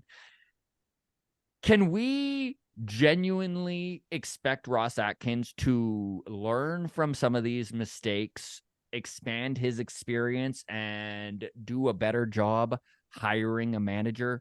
Like, Jen, do you have that kind of confidence in Ross Atkins to pull that off? Not with things that I've heard. But let me just mention here real quick. Can I interject something here? Please. If I'm Mark Shapiro, I'm finagling it with Ross. Here's a project. We need to get better at this area. Here's a project. While you're doing this project, James Click, who put together that Houston organization, he's an executive right now. He's going to run our hiring search. The last time James Click did a hiring search, he got Dusty Baker to come to Houston. Did that work out? Did that work out okay? I would have James Click running my next coaching search. I would have Ross Atkins off doing some sort of project. I would have Ross Atkins planning next year's baseball town. That's his project. His project. Yeah. I like it, Craig. Yeah, you know what? There you go. I don't even need to answer the question because I wouldn't trust Atkins to go out. I mean, this is 2 in a row, right? Mm-hmm. 2 in a row where, and I'm not even knocking Montoyo. Like, it's interesting. I didn't hear that with Scotty Mack, but like, good for Montoyo. If the relationship had gone so far south that Montoyo was like, I'm not even reading your binders, like, stay out of my office. That's I can just picture I don't know why I picture him as a complete like Poindexter nerd, but Ross Atkins' assistant coming in with his tape on his glasses and his binders, and Montoyo being like, put it on the bongos, I'll get to it, you know. I was just gonna say that's the only reason Montoyo put up with the bongos originally, because when he's like, hey, I can get a good sound out of these things. Wait a minute. Yeah, that's the only reason he went for that. Yeah, I find that really, really interesting. I don't know. I think, and again, it came from Scotty Mack. Ross Atkins is there because he does what Shapiro wants him to. Right. So, it's kind of a problem, from top to bottom. Right. If everybody's just looking for a yes man, if no one's ever saying no to you, or when they do, Charlie Montoyo, you get fired, and maybe he needed to be fired. Like, I don't know. Yeah. The story that's been put out there is that he lost the clubhouse. And if that's true, then fine. Right. But if no one's ever truly challenging you on your decision making or on your vision or what you're doing when things aren't going well, then you have not surrounded yourself with the people that will make you better. Baseball Jen, let's get a woman in there who's not going to put up with this crap. Let's get a woman in there to clean some house. You hear the word collaborative. You hear the word collaborative so much, but it is a question worth asking. Is it collaborative, or is everyone on board with the idea from the top, right? So I don't know. Need to wait and see. It's a whole bunch of coaches right now who are probably, to Jen's point, probably totally fine saying, yes, sir, right away, sir. Yeah. Is Guillermo Martinez going to get another sniff as a hitting coach again in his life? Never. That whole hitting crew, never. John Schneider, again, never. These guys I think the Blue Jays coaching staff is realizing that right now they're living a charmed life. Their days are not, I believe their days are numbered. Did anybody have anything else to add in on this manager talk and the direction going forward? Okay, then let's get into our topics. So did we wish to start with you, Craig? I know you had an interesting Okay, sure. one. Yeah. I was gonna say, yeah. Jen always has the A stuff, but for the first time ever, I've got one I'm excited about. My topic is always, Jen always says, okay, I've got 3, and then we choose one, and I say, my topic's always, Jen, what was your second one? Yeah, that's right. Let's do that one. That's my top. Yeah, that's right. Yeah. I'm working on something here on the surface, but maybe we marinate it and come back to, I don't know, but just, I think there's something here. We were talking earlier about, is Vlad still an asset? I don't think there's any doubt about it. And I think the Blue Jays need to find a team that still see him with that superstar potential. I could see a move, my struggling superstar who may need a change of scenery for your struggling superstar who may need a change of scenery. I think a blockbuster with San Diego makes a ton of sense. I'm talking Jordan Romano. I'm talking Alec Manoah. I'm talking Vlad Jr. And coming back, Josh Hader and Juan Soto. Those are the parameters of my deal. I think this makes a ton of sense. If you're the Padres, you've been leaking money the last few years. They've given everybody 11 years, $497 trillion contracts, and it's not worked out. So Vlad, you get Vlad on his rookie contract for 2 years. If Vlad is going to get back to being Vlad, and he's not going to have an increase in his arbitration this year. Through that too. I never even thought of that, Scott. What a great point. That's even more cost certainty, actually. What a great point. You can come off of that Juan Soto money. You can come off of that Josh Hader money. I think do they still covet Alec Manoah? There's a lot of moving parts there. I get it. And it's a blockbuster. I literally think it can be expanded even further. But for me, San Diego and Toronto and a blockbuster this offseason makes a ton of sense. I really like that, Craig. And it's funny that this is your topic, because I was going to even say, can you imagine what this team would have looked like this year if playing first base and hitting third in the lineup was Pete Alonso, who, of course, there's all sorts of rumors flying around Metsville, who have already come out and said that they are writing off 2024. At least that's the tea leaves. That's what Justin Verlander and Max Scherzer has kind of vocalized when they were moved at the deadline. Well, they said they were flat out told that. They said they were flat out told that by management. Told that. Exactly. So I think that, unless they're lying right to their faces to make those trades easier, which I wouldn't put it past them. But I mean, it does seem like the Mets have an eye on 2025. Pete Alonso, of course, only got 1 year left on his contract before he hits free agency. And it seems as though the Mets and the Alonso camp have come to an impasse.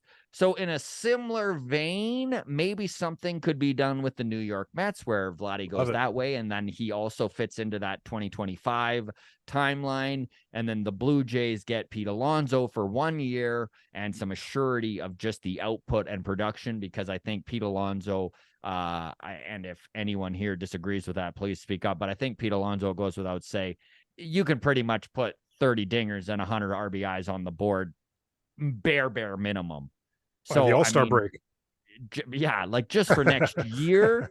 And again, the thing with moving Vladdy is I think you can do it in a scenario like this where you are getting a big return back, like a Soto or an Alonso, but you are going to shorten the window of contention, right? You are going to take those 2 years of Vladdy and you're going to turn it into 1 year of either Soto or Alonso if this is the direction the team wants to go. I mean, there's nothing saying they couldn't sign a Soto or a Alonso as well, but it does kind of muddy the waters of the window there. Joel, what did you think? Yeah, I think it comes down to where you want to make your, what big move are you going to make? Are you going to make it with your lineup? Are you going to make it with your team? Are you going to make it with your management?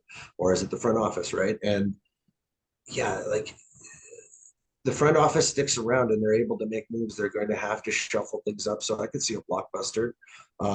If the situation with Manoah is as dire as it seems to be, and they have to package already one, potential superstar and, add another one and make a deal like that. It's something really to wrap your head around. My issue though is there's just so many moving pieces in so many different directions over the last 2 or 3 years. And what I mean by that is you've got managers coming in who are key to being managers of the teams that they have. You sack one of those managers, you bring in another manager while making a polar shift in how you're going to win games.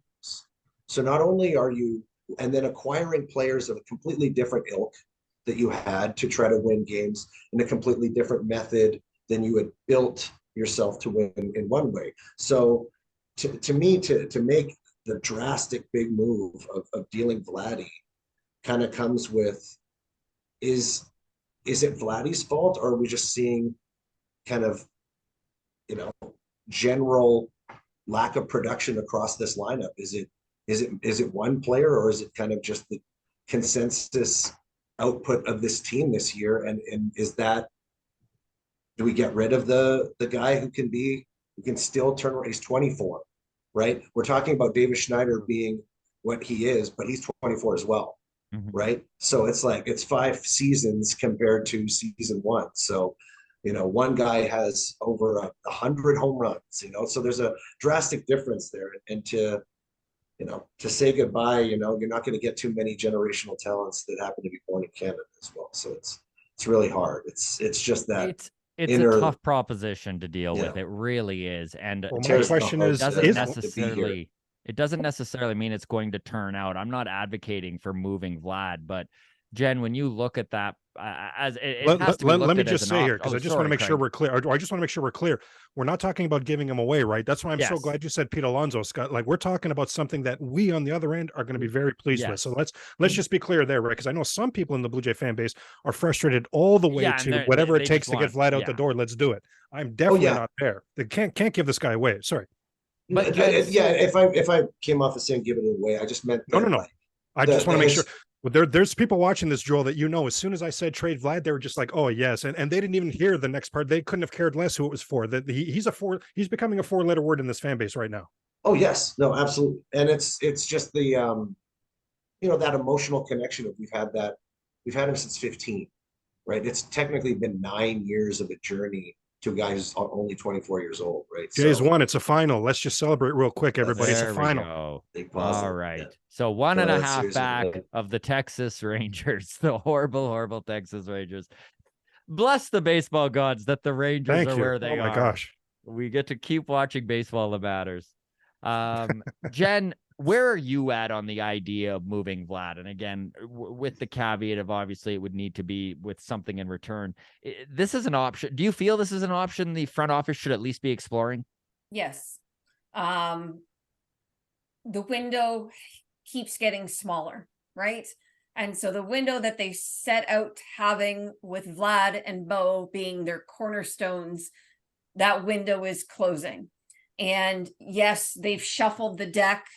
They've changed how they're going to try to win games. And here we still are. I obviously the question is, do they think they can sign Vlad to a long-term contract? And do they even want to? Right? So if they either don't think he'll sign a long-term contract, and I'm sure that conversation has already happened to one extent or another. Numbers have been exchanged. Nothing's gotten done. Okay. Vlad has not helped his case this season. All right. So if he is either not going to sign a long-term contract or the team no longer wants to sign him to a long-term contract, if you can trade him and get something back, I think you have to do it. Do they want to give him one more season to see if he can put up the kind of numbers that they have been hoping to see from him? Maybe they do. But if he doesn't put up those numbers, he's just losing more value. And the team is probably in the same position that they're currently in, right? So that's the roll of the dice that the team has to decide whether or not they want to take it. But I think you are at least exploring trade options this offseason. Did you guys see John Morosi the other day? And this is what got me thinking about this. 50-50. John Morosi the other day said he's 50-50 Vlad on the team next year. And John Morosi said that whatever contract numbers were dancing in Vlad's head coming into this season, dead on arrival, dead as a doornail, dead in the water. Absolutely not happening. In fact, it'll be a shell of what Vlad thought he was going to get coming into this season. That ship has sailed. But Jen, 50-50. That's what got me thinking about this. I thought that was absolutely incredible. John Morosi is a guy that, a little bit in the know. Mm-hmm.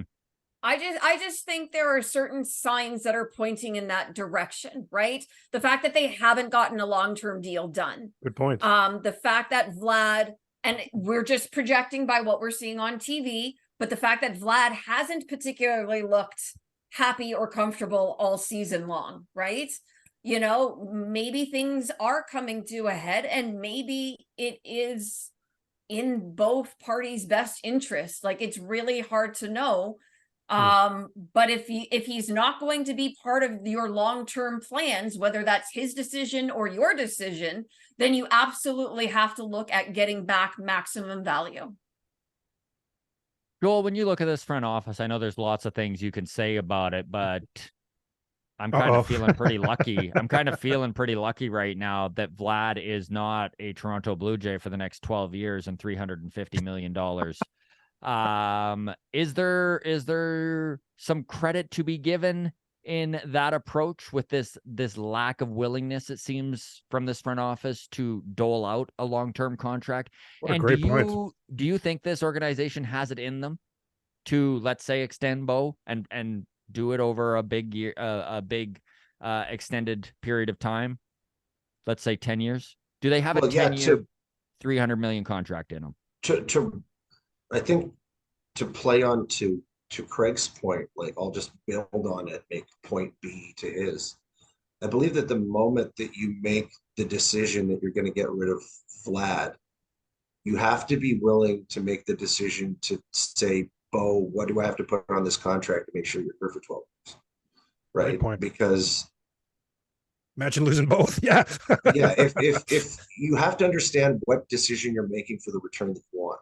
If you want to sell Vlad, do you go Craig's route and try to instantly bring back equal talent so that you're equally competitive, maybe more competitive?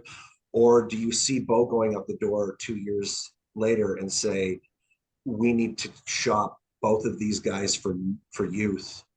And instead of doing the Baltimore 4-year dive for 100 losses, we do the Mets quick turnaround on 2 massive pieces of talent and try to instantly jack up your farm system on one go.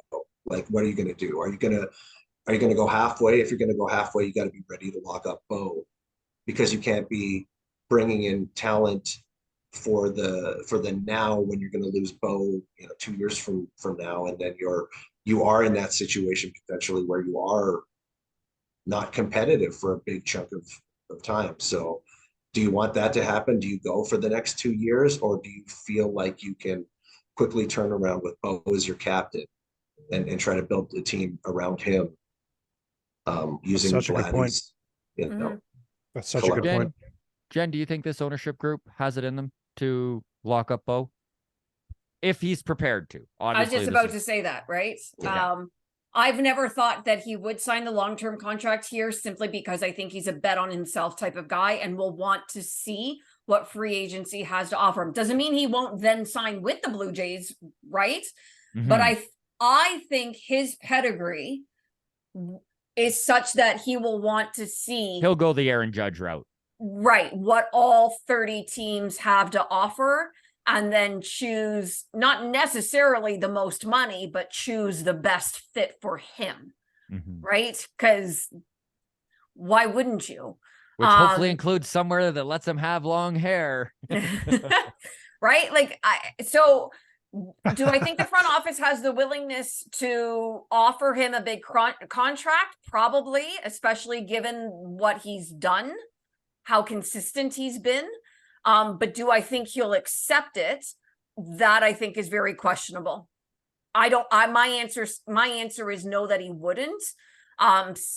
Not because he dislikes being here, but because he'll want to see all 30 offers. Anyone have anything to contribute to the idea of Vlad being a trade piece this offseason or long-term contracts for Bo? While we were sitting here, I won't say who they are, but somebody like DM'd me, obviously not watching this show because we're not live at the moment. But sent me somebody else's tweet and said, this is why I think they'll explore trade options for Vlad this offseason. Wow. Oh, dang. And right while we're having this conversation, this is a DM that I received. Well, that is one thing about Shapiro and Atkins that I will say, and Adam Mack would be, he always echoes in a bubble over me saying, listen, no regime is batting 1,000, right? And that's No. certainly true of Shapiro and Atkins.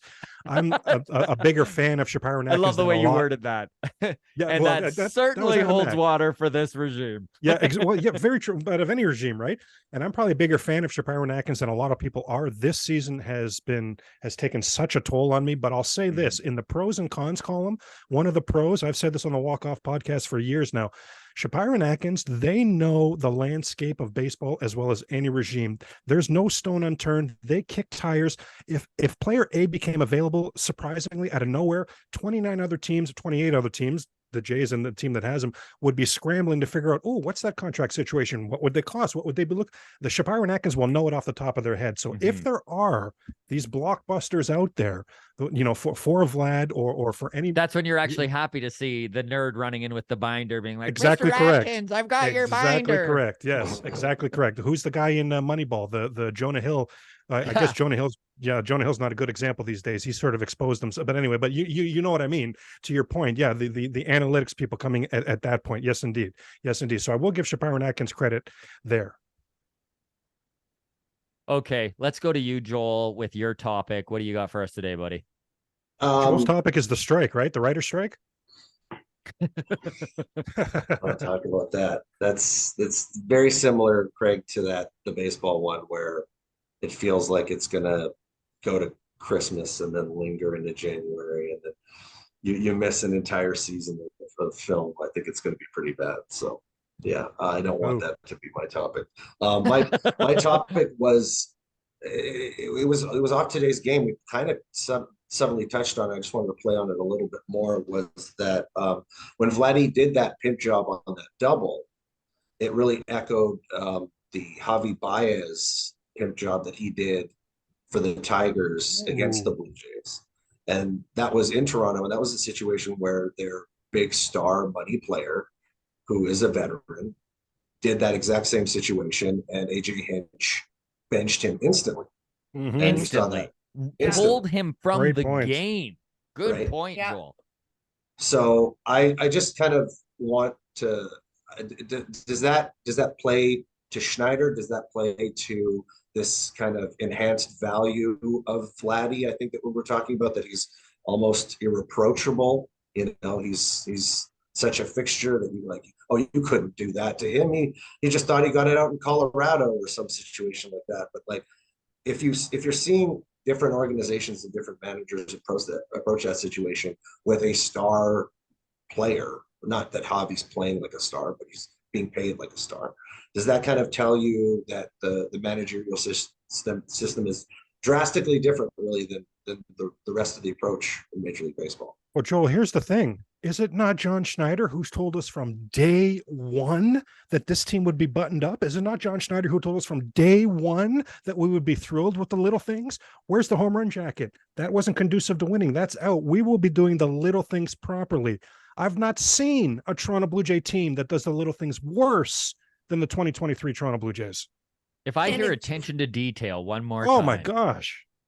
And if you don't have it in you to sit a player, then that goes back to our earlier question: is John Schneider a big league manager? That's another good point. Such a good point, Jeff. Exactly what I'm feeling is that he doesn't have the ability. He's getting Chapman is the one coming on him, and you're seeing Chapman come to him the way you would think that he would come to his players in situations like that. Right. And I said 2 months ago that John Schneider has been with some of these guys for maybe a little too long. They're maybe all a little too comfortable with one another, and possibly some of these guys needs to just hear a different voice in their head, right? They need a different approach, a different way of looking at things, and perhaps, he at the bare minimum, as Craig pointed out, the Blue Jays should have done their due diligence in seeing who was available and interviewing all applicants that interested them, perhaps, but other teams have benched star players, big money players that have, probably benefited from it. Let's be honest. And I don't know why that hasn't happened in this situation.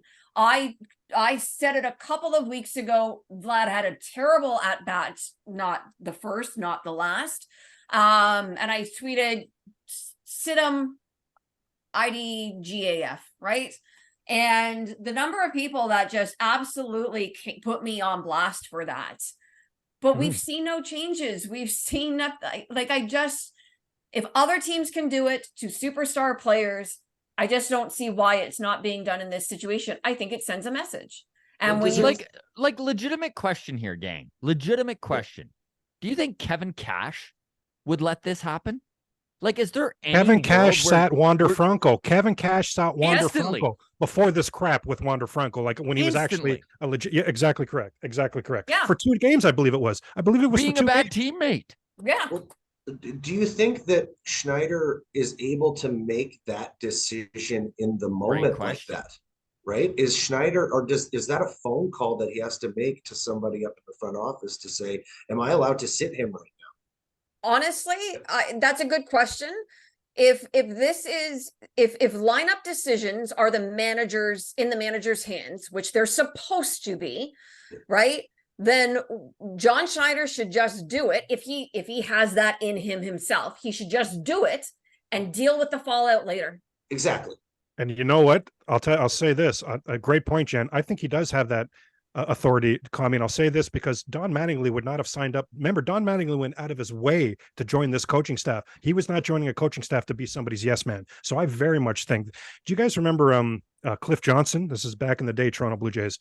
Cliff Johnson was just picture the mountainous of a man you can picture.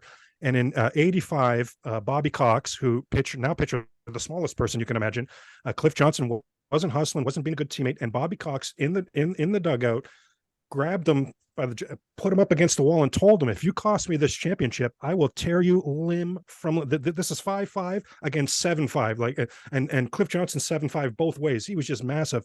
That's and look how good of a manager Bobby Cox was. That's the sort of thing that is missing from this team. Bobby Cox, there's so many managers who would be able to do something to right the ship. Charlie Montoyo had no idea how to right the ship. John Schneider has no idea how to right the ship. Right. And that's part of holding people accountable and doing the little things, right? That's what needs to happen. Oh, don't worry, Jen. They're going to do the little things. It's such, honestly, this is, I think, where the fan base is so frustrated, is there is so much love for Vlad out there. And there is so much fond memories of what he has done for this organization since his call up 5 years ago. But he doesn't get a free pass anymore for being young. He's 5 years into his career. He's been there, seen there, been there, done that, seen it all at this point. He really has. He's experienced the playoffs. He's experienced September baseball. He's experienced pennant races. He should be race. He should be more locked in, and it's just really weird. And I think that's why we've had a 20-minute conversation on John Schneider. It's like, how is this not being addressed? And if it is, then that's a huge red flag. And the talk of should Vladdy be on the chopping block is a much bigger conversation.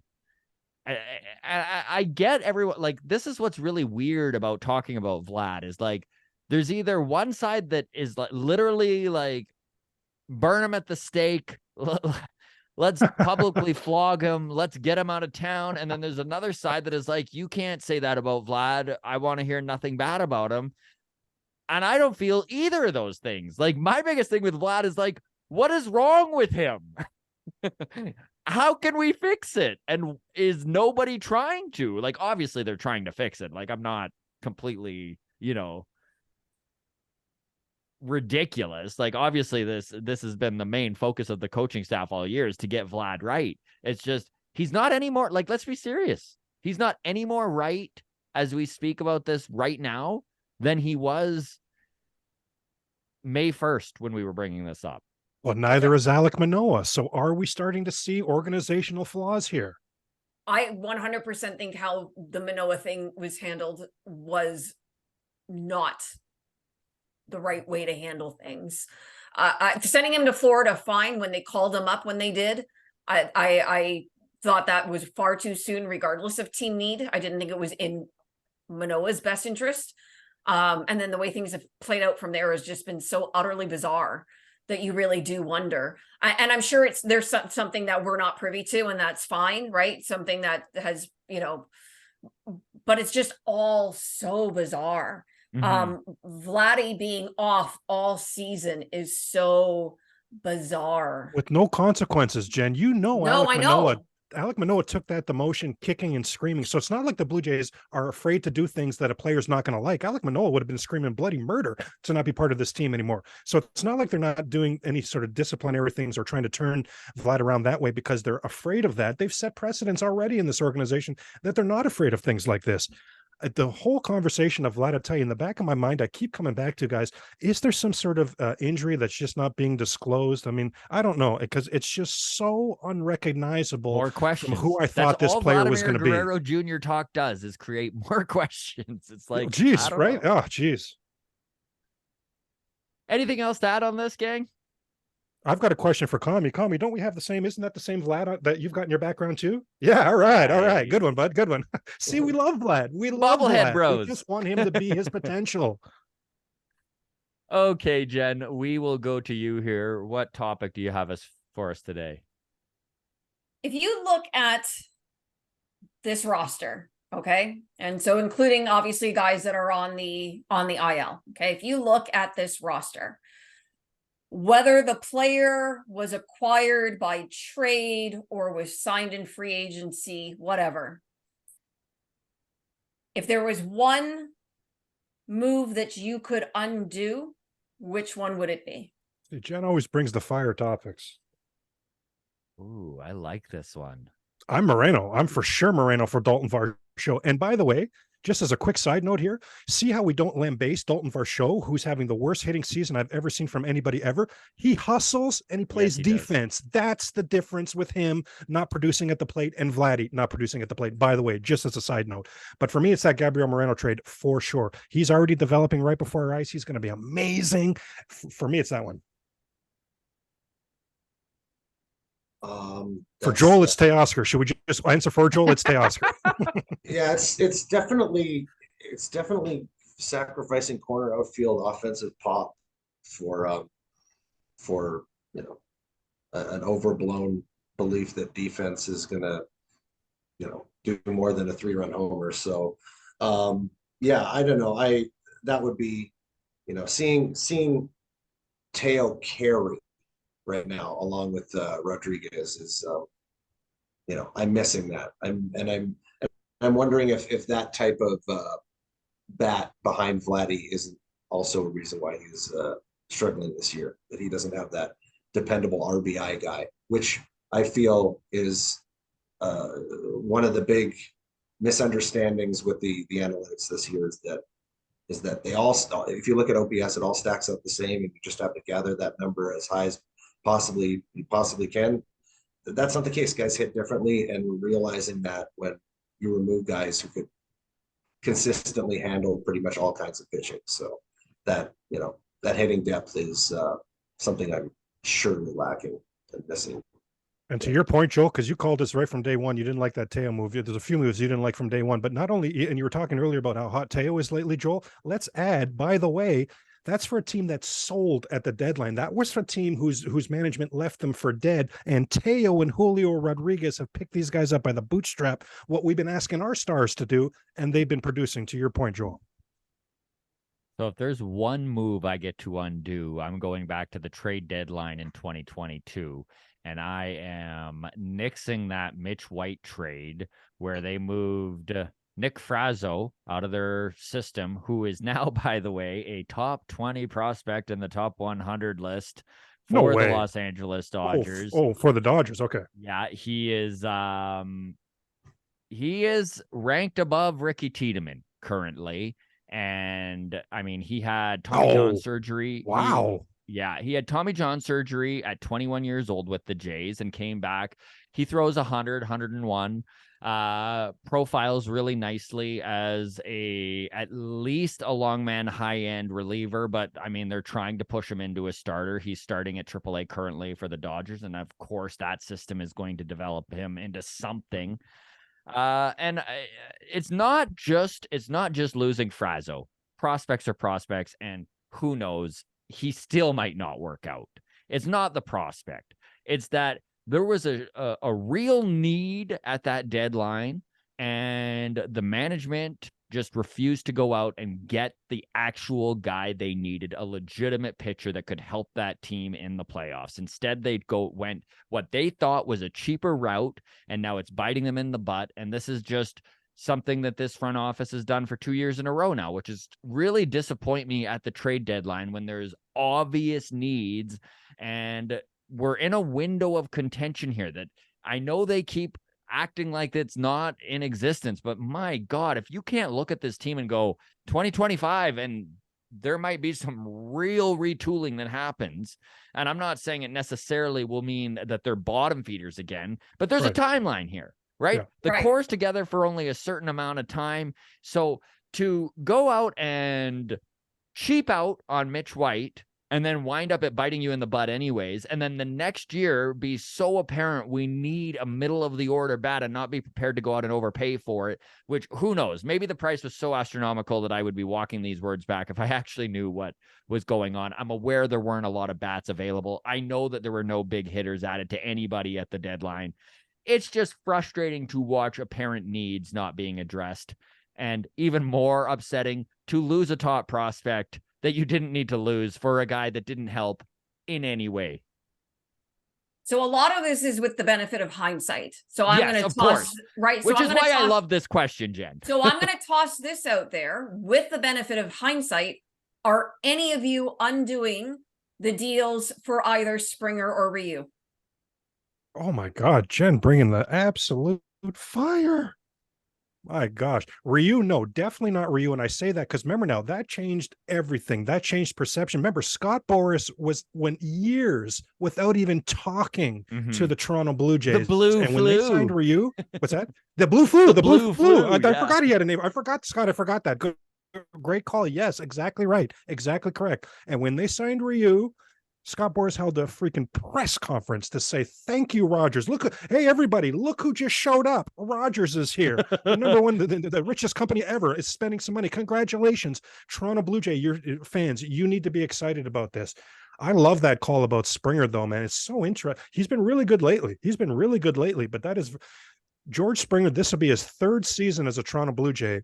And all 3 seasons, you would think the Blue Jays thought they were at least, all quotes, I quoted Adam earlier. Now let's get Scott Belford in the mix here. You would think the Blue Jays hoped for the back of his baseball card that Scott always talks about, right? This will be his 3rd season in a row where he's below his career average. He's only been a J 3 seasons, all 3 seasons below his career average for batting average, below his career average for on-base percentage, and 2 of the 3 has been below his career average for OPS. This season for on-base and OPS will be by far, by leaps and bounds, the worst of his career. So very interesting point, Jen. Very interesting, because Ryu opened some gates. Springer was to be that leadoff guy who's one of the best leadoff men ever in postseason history. Did he even have a hit last season as the leadoff guy, by the way, for crying out loud for the Blue Jays? So I think that's very interesting. I don't know that I can go all the way to undo. Man, maybe I do want to undo it. There's 3 more years left with this guy. Maybe I do want to undo that one, Jen. I'm kind of in the same boat as Craig. I still love that Ryu deal, and I actually hope that they are knocking on Boris Corp's door being like, hey, how about a 2-year, $30 million deal? How about he comes back, actually get to experience Toronto with his family, buy a house, right? But yeah, Springer, I mean, again, this is hindsight, and I can't believe I'm even saying this, and I don't even feel it that strongly, but I'd probably undo it. And it's more so about what could have you done with that? Could have you put that $150 million into a better spot? That's my whole point with the with that Thor and Arnaud for R.A. Dickey trade.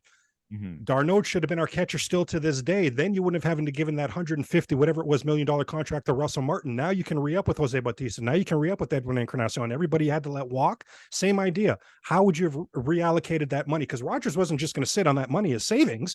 It would have been reallocated. It's such a good point. Yeah, it's to play to it. It's a lot of taking a team that was 2 years ago second, third youngest in the league with insane offensive production, and then consistently investing in guys north of 31, 32, and hoping for the production that they put up from 24 to 30. Lot of guys that also echoed the injury concerns.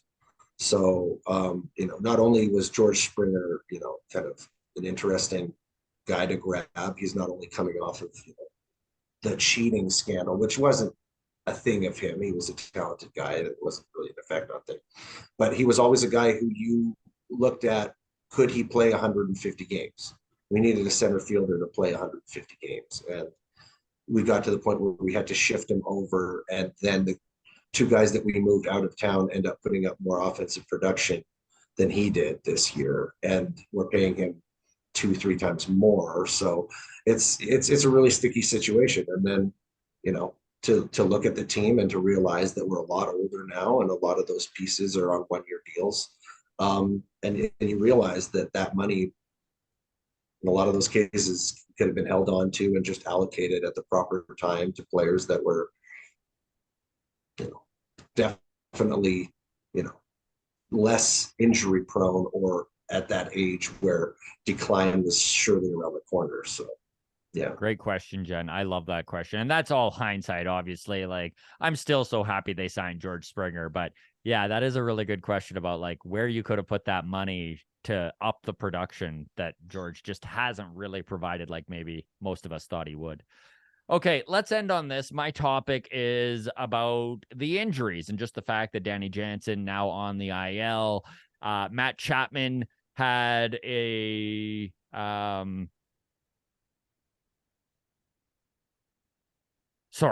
Bo Bichette had an MRI on his quad and everything, and it all looks good. He was running at 100% in the outfield. Next step is him rounding bases, but he looks like he's projecting to be in line with coming back. Matt Chapman, they were saying that his middle right finger, the swelling has gone down considerably. He's still not able to make a fist or grip the bat, but he's getting closer, and they feel that by the time they get to Oakland tomorrow that he'll be taking swings in the cage. If Chapman and Bo are back at the end of this 10-day IL, so I think there's about 5 days left. With Friday. what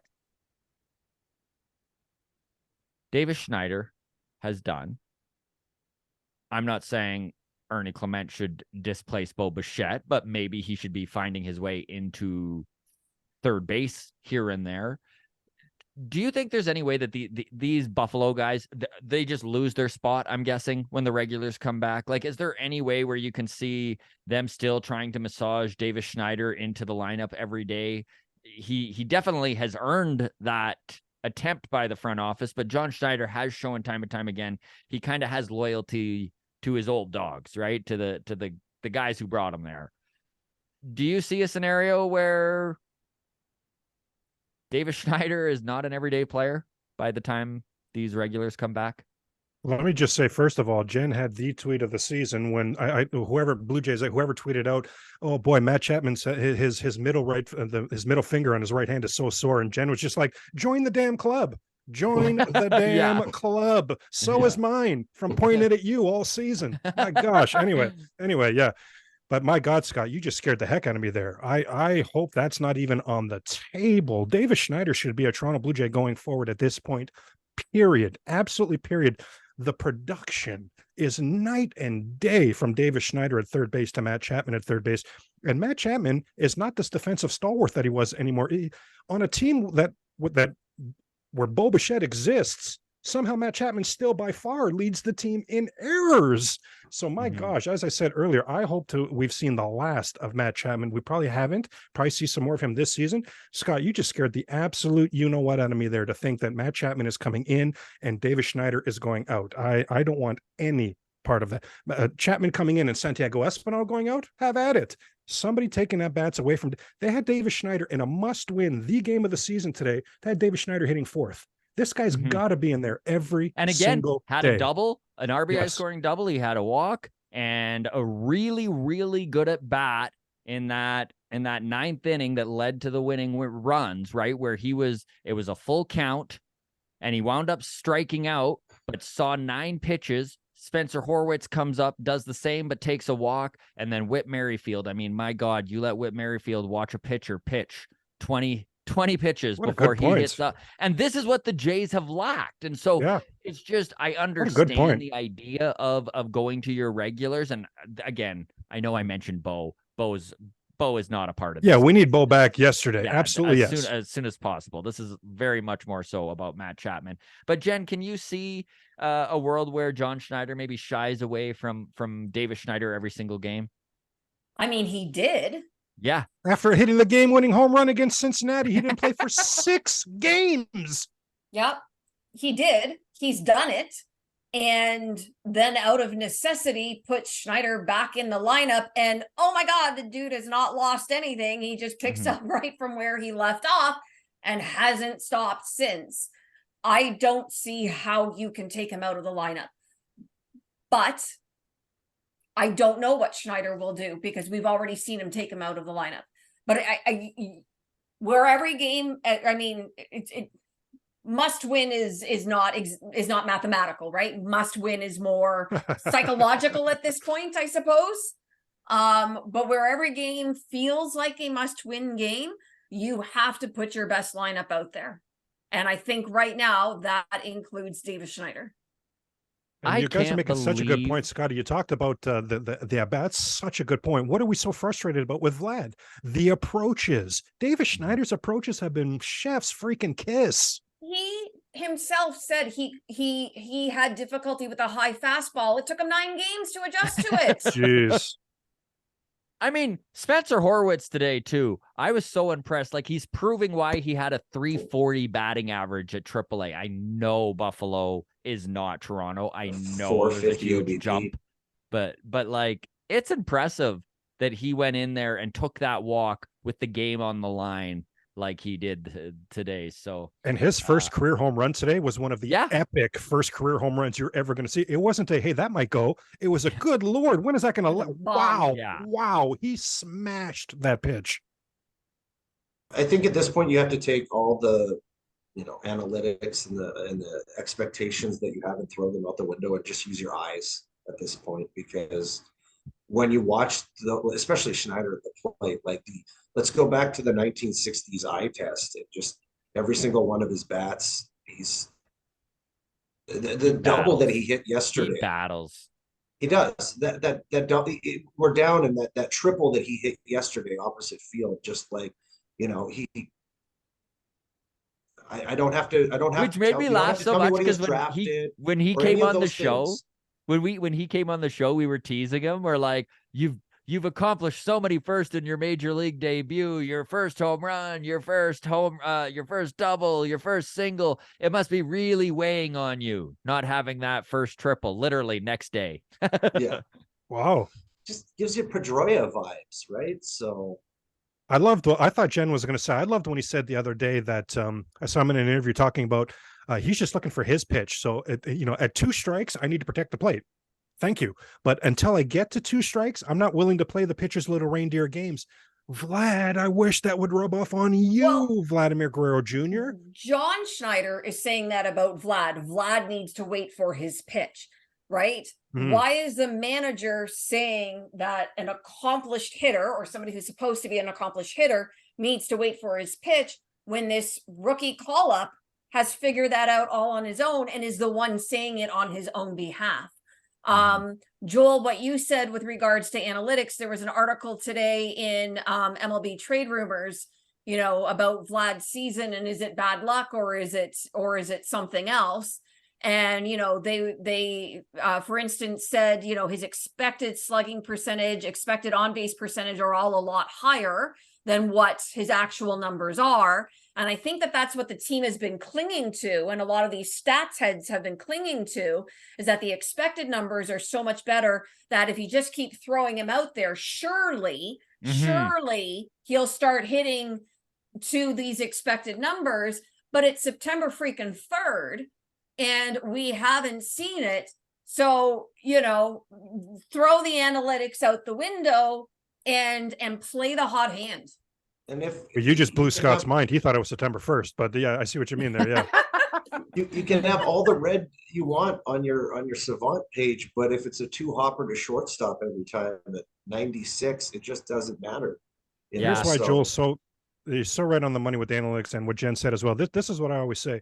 Until such time as Vlad comes up to the plate and the home plate umpire says, "Hey, time, everybody, time," and points to the visiting other team's dugout and says, "Hey, this guy's expected OPS is right? So we're going to start this count at 2-0. That's fair, right? Everybody agrees with that? Okay, play ball." Until such time, then all I'm interested in is the production. Scott's point, the back of the baseball card. That's all I'm interested in. There's a bang bang play at first. The umpire sitting there saying, "You know what? You looked out, but your expected slugging is a lot higher." Okay, you know what? Safe. Until such time, I'm not interested in things like that. What's the production? Couldn't agree more with all of you. I really do feel that Davis Schneider, they need to absolutely find a way to get him into the lineup. I think that Spencer Horwitz is an actual talent, and I'm not saying that he's even going to be a guy that we see on this Blue Jays lineup in 2024, but I think he's going to be a major league player somewhere. And very lucky that Brandon Belt last minute, I don't think Brandon Belt would have contributed more than Horwitz did today. And that's all you can ask from a guy called up from AAA filling in, right? Is, get your pitch, go deep when you can, be patient at the plate and take your walks where they come. And everybody who gave him hate last night for that, last at bat, this is baseball, right? That's baseball perfectly described. The next day he goes 3 for 4 and he's your hero. So the best thing that can happen, the best thing that Davis Schneider needs to do is show up on time 1 week today, 6 to 8 p.m., Baseball Town on the Danforth at the Comedy Bar. That's what needs to be on Davis Schneider's calendar right now. You beat me to it, Craig. We will wrap up there. Everybody watching, thank you so very much. We are going to be live and in person in Toronto all together September 10th, 1 week from today. It's going to be from 6 till 8, Comedy Bar East. Tickets on sale as we speak. The link for that is going to be in the comments here. It's going to be pinned at the top. We have Davis Schneider. We have Jay Jackson of the Toronto Blue Jays coming down. Of course, the lovely Jen is going to be there. Craig is going to be there co-hosting. Back that way. Goodness. The lovely Craig will be there as well. And the lovely Craig. Okay. Yes. Sorry. We've got Blake Murphy from Sportsnet. Jays Talk Plus is going to be there. We're excited to have him. Julia Cruz making some time for us from MLB.com. Johnny G of Gate 14.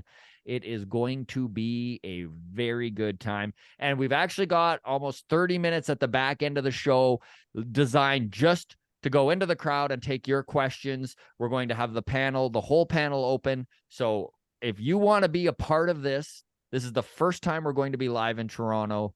Get on it. There you go. There's my sales pitch. All right, we're going to go around the horn. Well, hang on. But Scott, I just wanted to mention, because Scott, you were saying before that it's 6 to 8, yes, but afterwards, that's the show itself. Then we'll go to the bar part of the Comedy Bar, right? And really do some mingling and some. Exactly. So that's where the real fun's going to happen. I've had a few DMs from people being like, will Davis Schneider and Jay Jackson take pictures and sign autographs afterwards?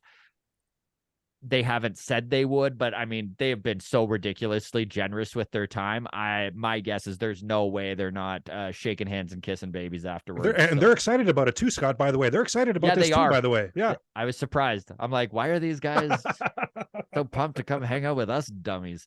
All right. Again, thank you so much, you guys. I really do appreciate all three of you coming on the show. Joel, anything to plug, bud? Right now, just grinding out that strike. In the middle of a writer's strike, I'm like, hey, what can you talk about? And you're like, I'm not legally allowed to talk about anything. But that doesn't mean that I said this last week, non-union stuff is still going on, so productions are still happening. They don't have the, you're not going to get Ryan Reynolds to star in your movie right now, but that doesn't mean that a lot of non-union people aren't getting their shots. So hopefully this strike doesn't last too long, and you guys have good movies in the next 6-8 months. And you can, of course, follow Joel on TikTok, Hey Commie. Jen, for everyone who wants more of your beautiful baseball mind, they will follow you on, I can't believe I'm going to say this, X. And what's your handle there? Is it kind of like, how some people refuse to call the Skydome Rogers Center? Nice. Right? It'll always be Scotiabank Arena to me.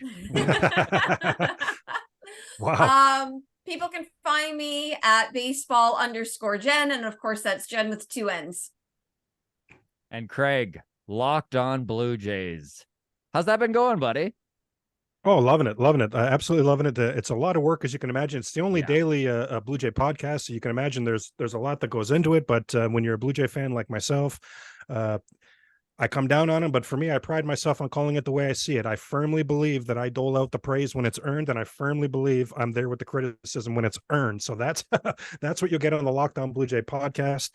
I absolutely just cannot. Oh goodness, my gosh, I'm getting so excited. I'm smacking my mic here. That's how excited I get here.